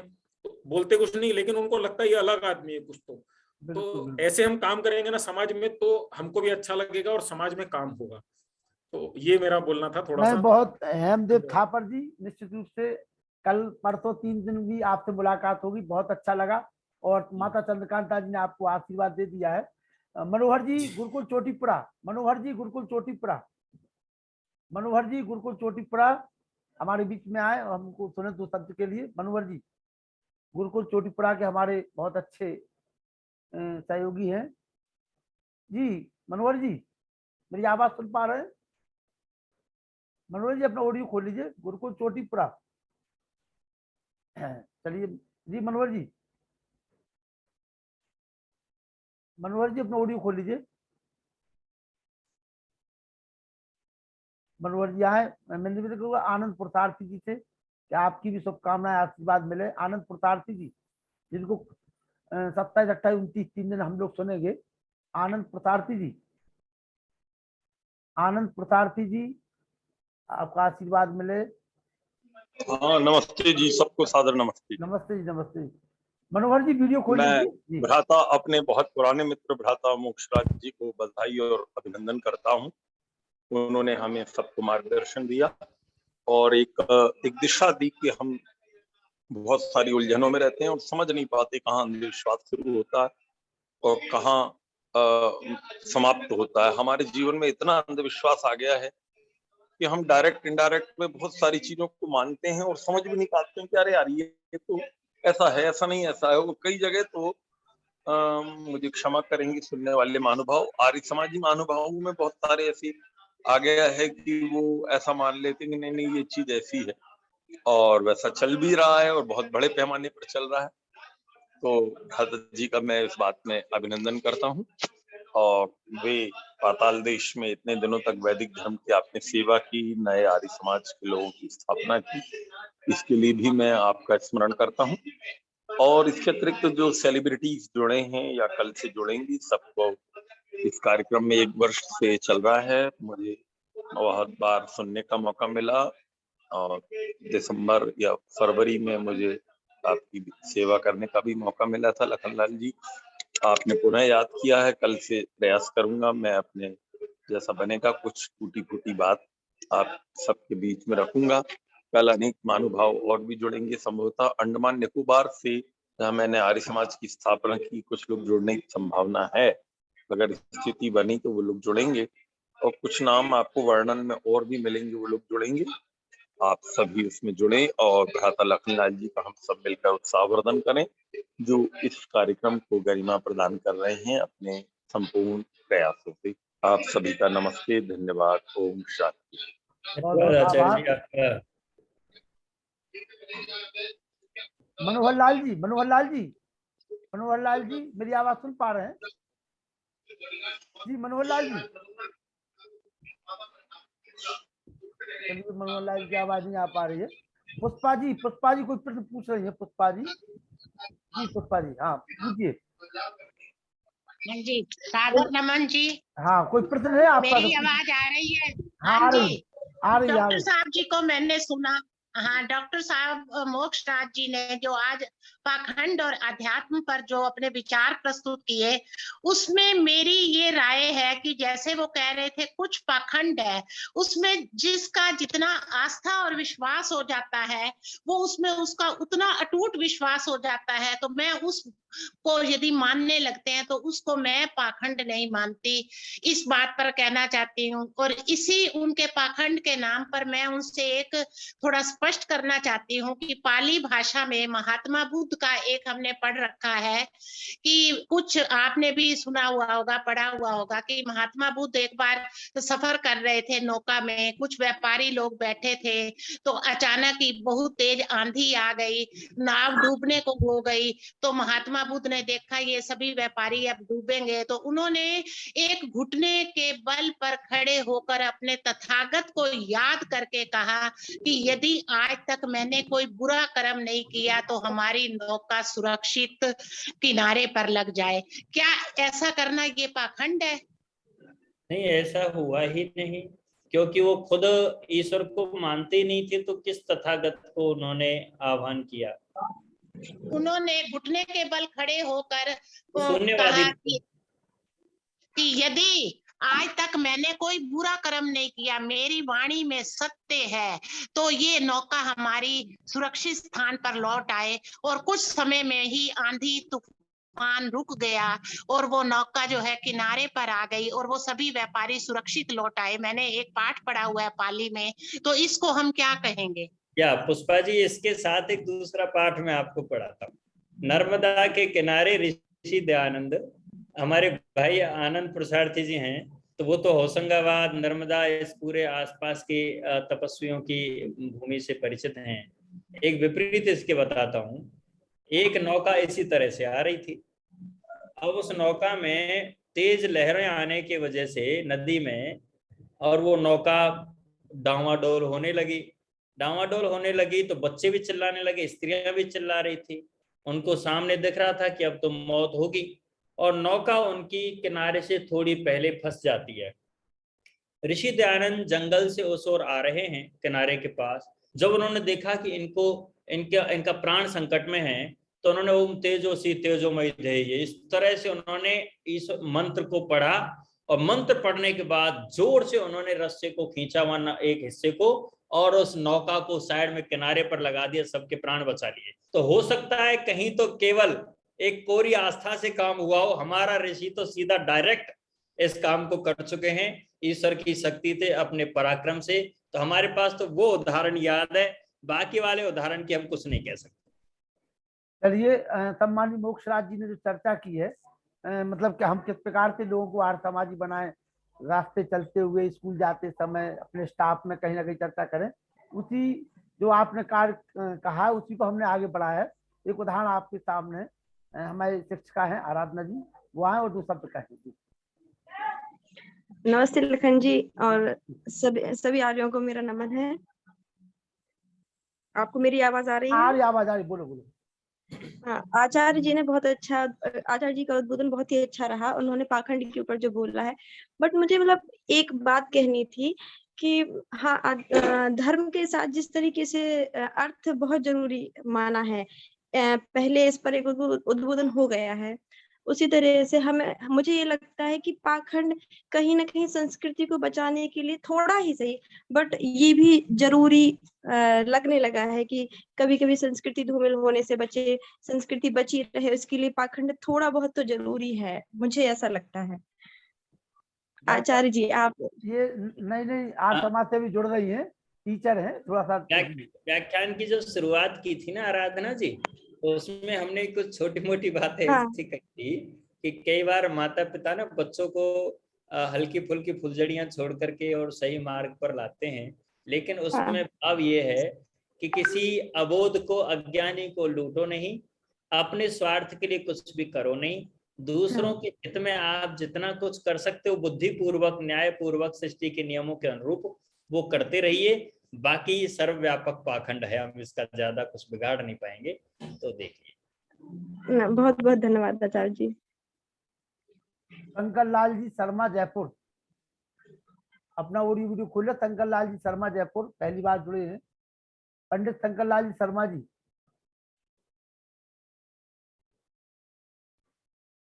वैभव महेश्वरी जी, कोई प्रश्न हो तो पूछ सकते हैं। वैभव महेश्वरी जी, वैभव जी, वैभव महेश्वरी जी, जी जी नमस्ते आचार्य जी। नमस्ते जी, नमस्ते। हाँ नमस्ते जी। हाँ नमस्ते शंकर लाल जी, आइए आइए। हाँ मैं जयपुर से बोल। हाँ बोलिए बोलिए जी, शंकर लाल जी बोलिए। चलिए, आपकी आवाज नहीं आ पा रही है साहब। मैं निवेदन करूंगा हमारे अनिल अरोड़ा जी से। जी अनिल जी आ जाइए जी। आ जाइए। डॉक्टर मोक्षराज जी और मेरे सारे सभी आर्य बंधुओं, डॉक्टर मोक्षराज जी का आज का जो प्रवचन पाखंड के ऊपर था, बड़ा ही उत्कृष्ट और विलक्षण क्वालिटी का प्रवचन रहा है, बहुत ही जबरदस्त है। इससे पिछली बार जब डॉक्टर मोक्षराज आए थे तब भी इनका प्रवचन सुना था, तो मुझे तब से डॉक्टर मोक्षराज की हमेशा याद आती रहती है। और वाकई इन्होंने जो ईश्वर भक्ति के लिए और पाखंड के लिए बताया है, वो डॉक्टर साहब ने पहले खुद ही कहा कि पाखंड जो है मानवीय प्रवृत्ति है, हर जगह थोड़ा बहुत रहता ही है। तो वो जैसे हम कहते हैं कि भ्रष्टाचार कम किया जा सकता है, खत्म नहीं किया जा सकता, वैसे ही पाखंड भी कम किया जा सकता है, खत्म तो नहीं किया जा सकता। तो डॉक्टर साहब की बात बिल्कुल सही है कि हमें एक किस्म से पाखंड के खिलाफ डॉक्टर साहब ने जो वार्निंग बेल दी है उसको हमें फॉलो करना चाहिए और कोशिश करनी चाहिए कि जितना भी हो सके पाखंड से दूर है, दूसरों के भलाई के लिए जो भी कार्य करना पड़े करते रहे। दूसरों की भलाई में अगर जरा मसा पाखंड भी करना पड़े तो वो शायद चल सकता है, जैसा डॉक्टर साहब भी मानते हैं इस बात को। और डॉक्टर साहब ने जो कहा कि स्वाध्ययन करना चाहिए और आत्मविश्लेषण करना चाहिए, वो बड़ी प्रेरणादायक बातें बताई है। साथ में जो एक स्थित प्रज्ञ व्यक्ति होता है, जो कभी सुख दुख में समान रहता है, वो तो एक बड़ी विलक्षण चीज है ही है। तो डॉक्टर साहब आपका बहुत बहुत धन्यवाद, बहुत ही अच्छा लगा हम सबको। धन्यवाद। बहुत बहुत आभार आपका जी। प्रकाश शर्मा जी आइए, कुछ बच्चे कह रहे हैं जी। विनोद कुमार आर जी तैयार रहेंगे इसके बाद जी। ओम नमस्ते जी। नमस्ते जी, नमस्ते। डॉक्टर मोक्षराज जी का प्रवचन अध्यात्म और पाखंड के ऊपर बहुत ही अच्छा रहा। पाखंड का सीधा साधा मतलब जो हमारे वेदों का आज्ञा है उसको ना मानना, परचेतन के लिए अनुभव करना, उसके लिए हमारे अंदर एक ललक हो कि हम परचेतन अर्थात ईश्वर को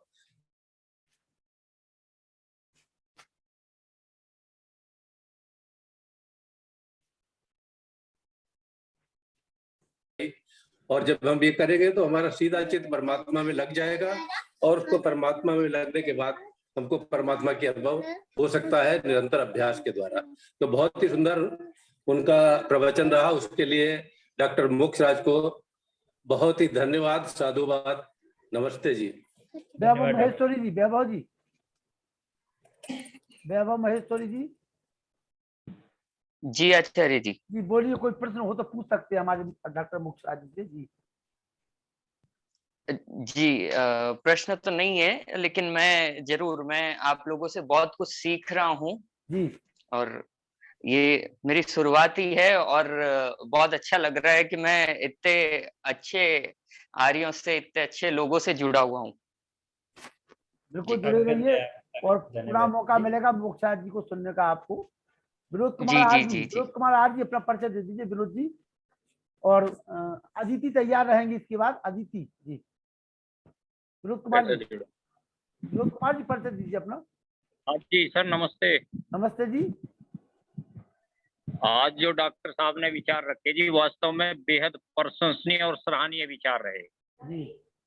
वास्तव में हम सबका जो मार्गदर्शन आज किया और उन्होंने जो अपने अनुभव बताए, वास्तव में यदि हम उन बातों पर अमल करें तो समाज का बहुत हित हो सकता है।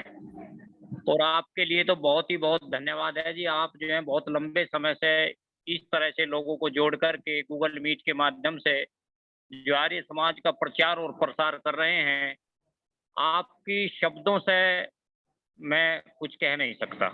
ये ऋणी रहेगा आर्य समाज आपके लिए। वास्तव में यदि आप जैसे लोग समाज में कुछ करें तो एक अलग ही दिशा और दशा समाज की हो सकती है। सर मैं तो आपका बहुत बहुत ऋणी मानता हूँ, आर्य समाज के लिए हम सब ऋणी हैं आप लोगों के कि आप इतना अच्छा प्रयास कर रहे हैं। धन्यवाद जी। विनोद जी, अपन कुछ नहीं कर रहे हैं, जो कुछ है सब महर्षि दयानंद सरस्वती का, उनके अनुयायियों का, हमारे चाहे वो गुरु हो, गुरु पुरुषोत्तम बानप्रस्थी दुबे जी, चाहे मोक्षराज जी हो, इन लोगों को सुन करके सुना करके जो मन में लगा उसी को आगे बढ़ाने का प्रयास आप सब लोगों की सहयोग से कर रहे हैं, और परमात्मा इसमें मदद कर रहा है, और उसका पूरा वरद हस्त अपने ऊपर है। इसीलिए डॉक्टर मोक्षराज जी जैसे व्यक्तित्व के धनी लोगों से हम और आप एक दूसरे जुड़ पा रहे हैं। मेरी छोटी बेटी है, कुछ कहना चाहती है, आ जाओ बेटी वेदांती।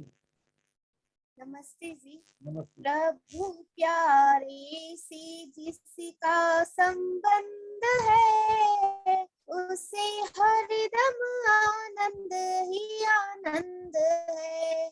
प्रभु प्यारे से जिसका संबंध है, उसे हरदम आनंद ही आनंद है। झूठी ममता से करके किनारा, नेकी सच्चे पिता का सहारा। झूठी ममता से करके किनारा, नेकी सच्चे पिता का सहारा। जो उसकी रजा में रजामंद है, उसे हरदम आनंद ही आनंद है। जिसे की कतनी में कोयल सी चहक है, उससे हरदम आनंद ही आनंद है। प्रभु प्यारे से जिसका संबंध है, उसे हरदम आनंद ही आनंद है। जिसकी कथनी में कोयल सी चहक है, जिसकी करनी में फूलों सी महक है। प्रेम नगरी है जिसकी सुगंध है, उससे हरदम आनंद ही आनंद है। निंदा चुगली ना जिसको सुहावे, पूरी संगत की रंगत ना भावे। सत्संगत ही जिसको पसंद है, उसे हरदम आनंद ही आनंद है। प्रभु प्यारे से जिसका संबंध है, उसे हरदम आनंद ही आनंद है।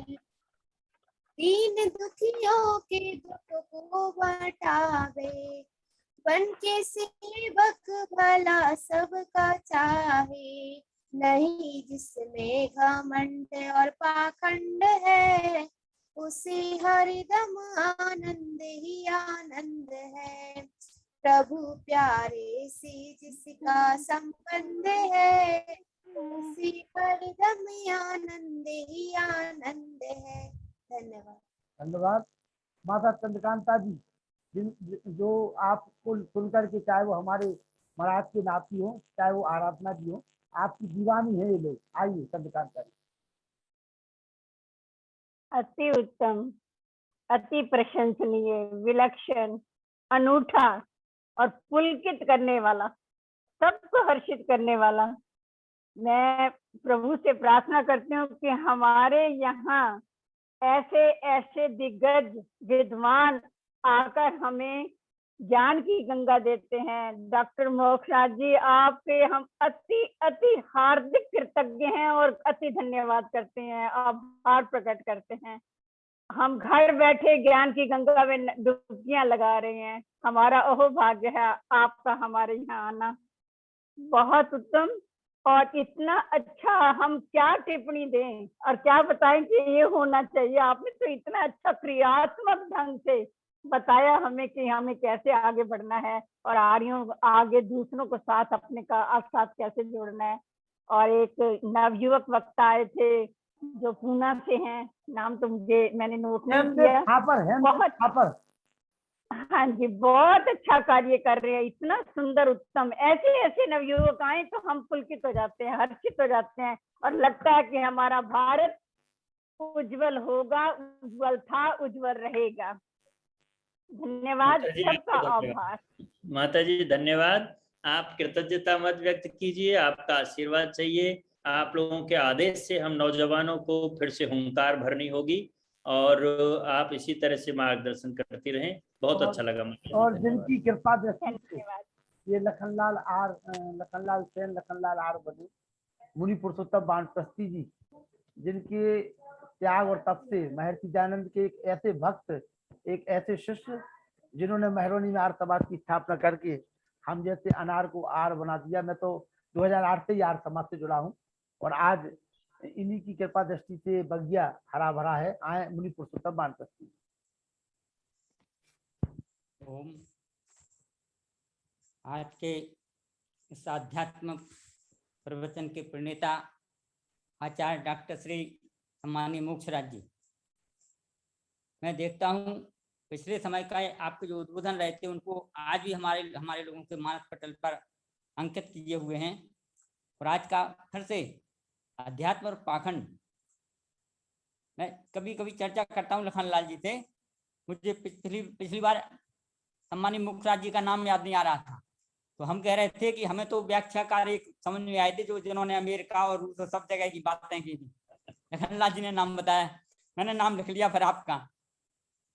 तो आज पुनः हमारा सौभाग्य कहेंगे हम सभी लोग कि ऐसे हमारे बीच में अध्यात्म प्रेमी और सारी विधाओं को कितनी स्पष्टता से हमारे बीच में रख देते हैं। मैं उनको नमस्ते करता हूँ और साधुवाद करते हुए हमारे सम्मानीय नरूला जी, माता जी चंद्रकांता जी, वेद प्रकाश जी और तमाम लोग, मैं आज देख रहा था बहुत से लोग, विजय सिंह जी हमारे बाबूजी, सीता बरसानिया जी, ईश्वर देवी जी, आराधना बहन जी हमारी, बहुत दिन में मैं देख रहा हूँ वो जुड़ती हैं या नहीं, लेकिन मैं आज देख रहा हूँ प्रतिदिन जुड़ती। अच्छा, चलिए उनको बोलने का मौका मिलता है तो मुझे पता लगता है कि हाँ जुड़ी हैं। तो मुझे एक याद आ रहा है, महर्षि दयानंद जी का सत्या प्रकाश में लिखते हैं कौन से पठन पाठन होना चाहिए, किन ग्रंथों को देखना चाहिए, क्या हमें ग्रहण करना चाहिए। उसमें एक प्रश्न किया गया कि इसमें क्या कुछ भी अच्छा, थोड़ा भी अच्छा नहीं है। जिन ग्रंथों में उन्होंने श्रेय से खारिज किया था उनमें कहा इसमें कुछ अच्छा नहीं है। तो महर्षि जी दयानंद एक उदाहरण देते हैं कि जैसे अन्न होता है, हमारे घर में भोज्य पदार्थ बनता है, बहुत बढ़िया पवित्र है, शुद्ध है, लेकिन थोड़ा सा भी अगर उसमें विष के जैसे अगर कोई प्रतीति होती है तो पूरा भोजन ही हमारा, अन्न ही हमारा दूषित हो जाता है। इसी प्रकार से हमारे पाखंड को, जैसे हमारी बहन जी कह रही थी कि इसके माध्यम से हम कहाँ जुड़ जाते हैं, तो उसके जब हम उसको जुड़ जाते हैं उसको थोड़ी सी लीक पकड़ लेते हैं, कहते हैं ना उंगली पकड़ के कोंचा पकड़ना, एक कहावत है हमारी संस्कृति में। तो ऐसे ही इनसे हमें विकार ही पैदा होते हैं। हम सोच लेते मैं कहाँ से कैसे चल के कहाँ जाऊंगा, तो हमें लोगों को इस पर ध्यान देना होगा। और वास्तव में जो महर्षि दयानंद जी ने, वेद शास्त्रों के प्रणेताओं ने हमें पाखंड के बारे में बताया है, सत्य क्या है, सत्य क्या है, इसको हम मनन करें, चिंतन करें और इनके ऊपर विचार करते हुए अपने जीवन को जिए। हमें सत्य से जोड़ने के लिए बहुत अच्छा अध्यात्म क्षेत्र है जी। मैं सभी के लिए साधुवाद देते हुए करते हुए गुरुकुल चोटीपुरा के हमारे बाबूजी हैं, बड़े बाबूजी हैं, मनोहर लाल जी बोलिए। मनोहर जी के बाद शंकर लाल शर्मा जयपुर को ले लेना, वो बहुत वृद्ध हैं। हाँ। और अवस्था में भी सुन रहे हैं जी। बिल्कुल बिल्कुल। पंडित शंकर लाल शर्मा जी, जी अपना ऑडियो खोल लीजिए जी। शर्मा जी, जी जी शर्मा जी अपना ऑडियो खोल लीजिए, मैंने पोस्ट बना दिया है। हाँ, अब आवाज आ रही है क्या? हाँ आ रही है, आ रही है, आ रही है। हाँ बाबू जी थोड़ा अब बोलो। मोक्षराज जी नमस्ते। नमस्ते। अरे वो क्या हो गया? हाँ बोलिए बोलिए, चंद्रशेखर शर्मा जी बोलिए। हाँ अभी एक मिनट। आप अपना बंद कर लीजिए चंद्रशेखर शर्मा जी, तब आवाज आएगी। चंद्रशेखर शर्मा जी हाँ आप ऐसा करो, मेरी खोलो। मैं हटा दे रहा हूँ, आपको हटा दे रहा हूँ। हाँ मेरी ऑडियो खोल दीजिए आप। हाँ ठीक है। नहीं तो भी वो दिक्कत आई, चलिए कोई बात नहीं। वो दोनों लोगों का एक का बंद करना पड़ेगा आपको। चलिए बोलिए अनम्यूट चंद्रशेखर जी। चलिए हाँ बोलिए कर दिया मैंने। चंद्रशेखर जी बोलिए। हाँ हाँ, अब मैं बहू जी अब आप बोलो। हाँ, नमस्ते मोक्षा जी। नमस्ते। हाँ, धन्यवाद आपको। आपने जो आर्य समाज का जितना प्रचार प्रसार किया है उसके लिए पूरा देश जो आपके लिए ऋणी है। आपने स्वामी दयानंद सत्य की जो है विचारधारा को आगे बढ़ा रहे देश विदेश में पहुंच करके आचार्य धर्मजी जी जो हमारे पास नहीं रहे, आचार्य आर्य नरेश जी ने रहे, और अब आप ही हमारे तो कर्णधार, इसलिए आप हमारे जो है इसको भी प्रचार को अधिक से आगे बढ़ाए विदेश विदेशों में। यही हम ईश्वर से प्रार्थना करते हैं और आपकी दीर्घायु की ईश्वर से प्रार्थना करते हैं कि आपको दीर्घायु प्रदान करे ताकि आप समाज का अधिक से अधिक भला कर सकें। यही मेरी ईश्वर से प्रार्थना है और यही मैं समाज के बंधुओं से निवेदन करता हूँ कि वो अधिक से अधिक आर्य समाज का साहित्य पढ़ें, स्वामी दयानंद सत्य का साहित्य पढ़ें, सत्यार्थ प्रकाश जो उनकी सबसे महत्वपूर्ण जो रचना है उसका अध्ययन करें। आपके सारे शंकाएं दूर हो जाएंगी। और ऋग्वेदादि भाष्य भूमिका, गोकरुणा निधि, नित्य कर्म विधि, ये सब आप पढ़ें तो आपको बहुत जो है ज्ञान होगा। बहुत बहुत आप धन्यवाद। जितना अधिक जो है अध्ययन करेंगे आर्य साहित्य का उतना ही आपको लाभ होगा और उतने आप संसार को अधिक से अधिक लाभ पहुंचा सकेंगे। बहुत बहुत धन्यवाद। धन्यवाद चंद्रशेखर जी आपका और आदरणीय शंकर जी का। हाँ, मैं यहाँ कृष्ण बाजार आर्य समाज का वरिष्ठ उपाध्यक्ष भी हूँ और जो भी सेवा मैं करता आ रहा था कर रहा हूँ, परंतु अब मेरी आयु जो है 89 वर्ष की हो गई है, इसलिए मैं हमें घर पर लेटा ही रहता हूँ। फिर भी मैं आर्य समाज का साहित्य वितरित करता हूँ लोगों को मुफ्त में। सत्यार्थ प्रकाश, नित्य कर्मविधि और आर्योदेश रत्नमाला, ये सब प्रचार कर रहा हूँ मुफ्त में। जितना अधिक हो सकता है मुझसे अधिक से अधिक मैं कर रहा हूँ। बहुत बहुत धन्यवाद चंद्रशेखर जी, आप कभी मिलना, मैं जयपुर में ही हूँ आजकल। अच्छा, जी जी बिल्कुल बिल्कुल, धन्यवाद। पिताजी का आप ध्यान रख रहे हैं, हम सबकी शुभकामनाएं हैं वो स्वस्थ रहें और पड़े पड़े अनुलोम विलोम करते रहें। हाँ बिल्कुल, अनुलोम विलोम करना होगा। अरे ठीक है, धन्यवाद। आपने याद रखा पिताजी को, बहुत बहुत धन्यवाद। धन्यवाद। और पंडित शंकर लाल शर्मा जी जयपुर, उनके सुपुत्र चंद्रशेखर जी बराबर में जुड़ते हैं। मैं बता दूं आपको, मोक्षा जी चंद्रशेखर शर्मा जी बराबर में जुड़ रहे हैं पिछले कई महीनों से, और आज पता चला कि उनके पिताजी भी आर्य समाजी है, और वो भी बहुत अच्छी बात है। आपके माध्यम से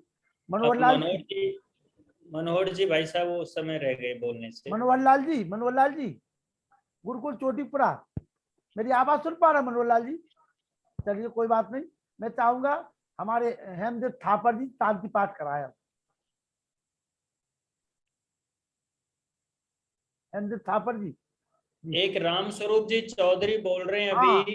अरे हाँ, चलिए कोई बात नहीं, चौधरी जी आइए, ये तो खेतों में पड़े पड़े भी सुनते रहते हैं जी। ओम। हाँ जी, आज मोक्षराज जी का जो सुना प्रोग्राम बहुत ही प्रेरणादायक है, और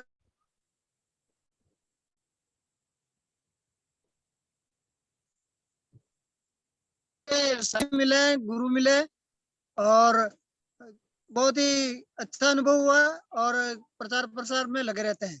ओम।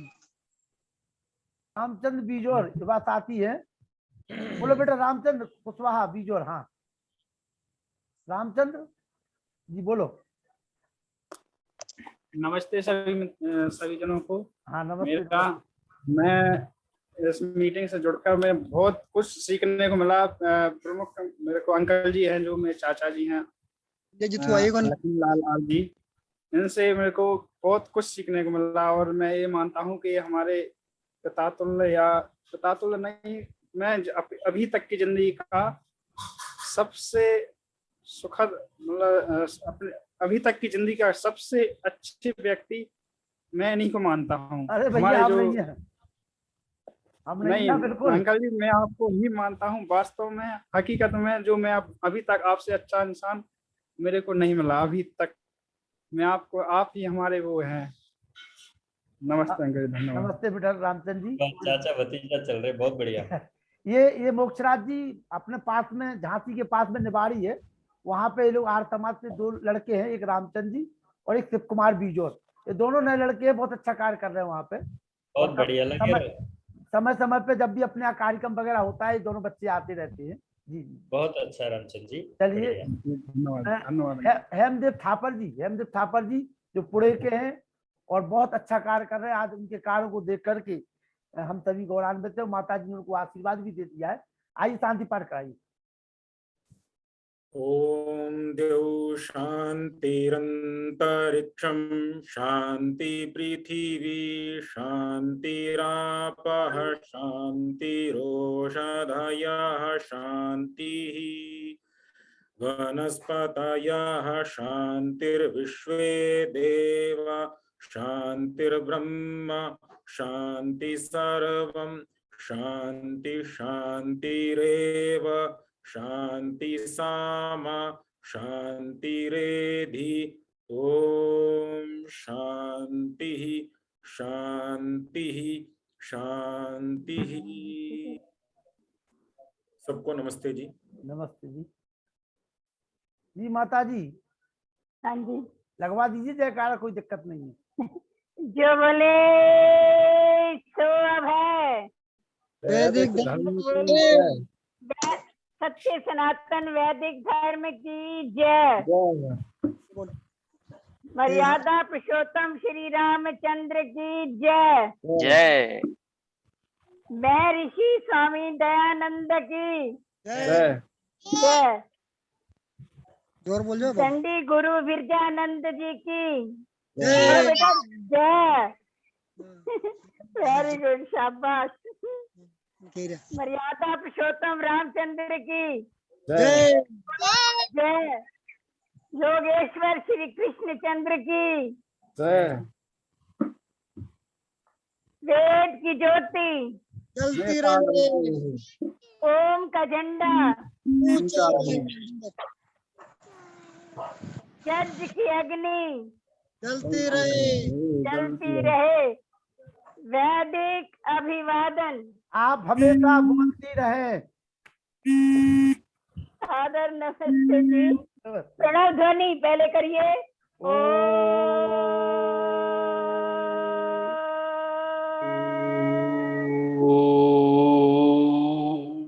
नमस्ते सभी को, सादर नमस्ते। नमस्ते जी। नमस्ते। नमस्ते। हमें अपने उत्तराधिकारी बनाने हैं लखनलाल जी। जी। नवयुवक आगे आए और छोटे छोटे बच्चों को भी ले आए। वो छोटे छोटे बच्चे ना, उनको उत्साहित करे। ये और बिटिया को भी रोज बुलवाया करो, दोनों बिटिया को। हाँ। एक और बिटिया भी थी, वो भी पता नहीं आप एक दिन बोली उसके बाद नहीं आई, उसको भी बुलवाओ। कौन सी? मुझे नाम याद नहीं है। अदिति, वेदांती और हाँ एक और थी। हाँ, और ये 2 छोटे बच्चे जो वेद प्रकाश जी के हैं। हाँ, और रामचंद्र जी की पोती, रामचंद्र जी की।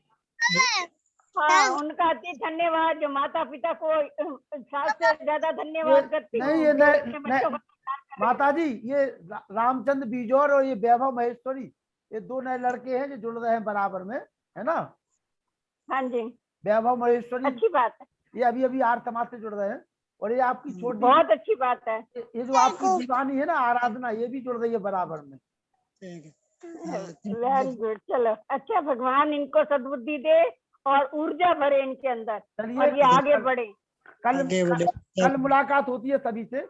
आनंद प्रसाद की आप लोग सुनिए, 27, 28, 29 तारीख को 3 दिन लगातार। धन्यवाद जी, धन्यवाद। और हेमदेव थापर जी को भी कल आप नमस्ते। मुनि जी का प्रयास और आप का दोनों का प्रयास है, तो इतने लोगों का कल्याण हो रहा है। बिल्कुल। नवरात्रि सबके लिए। नमस्ते जी, मुखराज जी, नमस्ते जी। नमस्ते जी।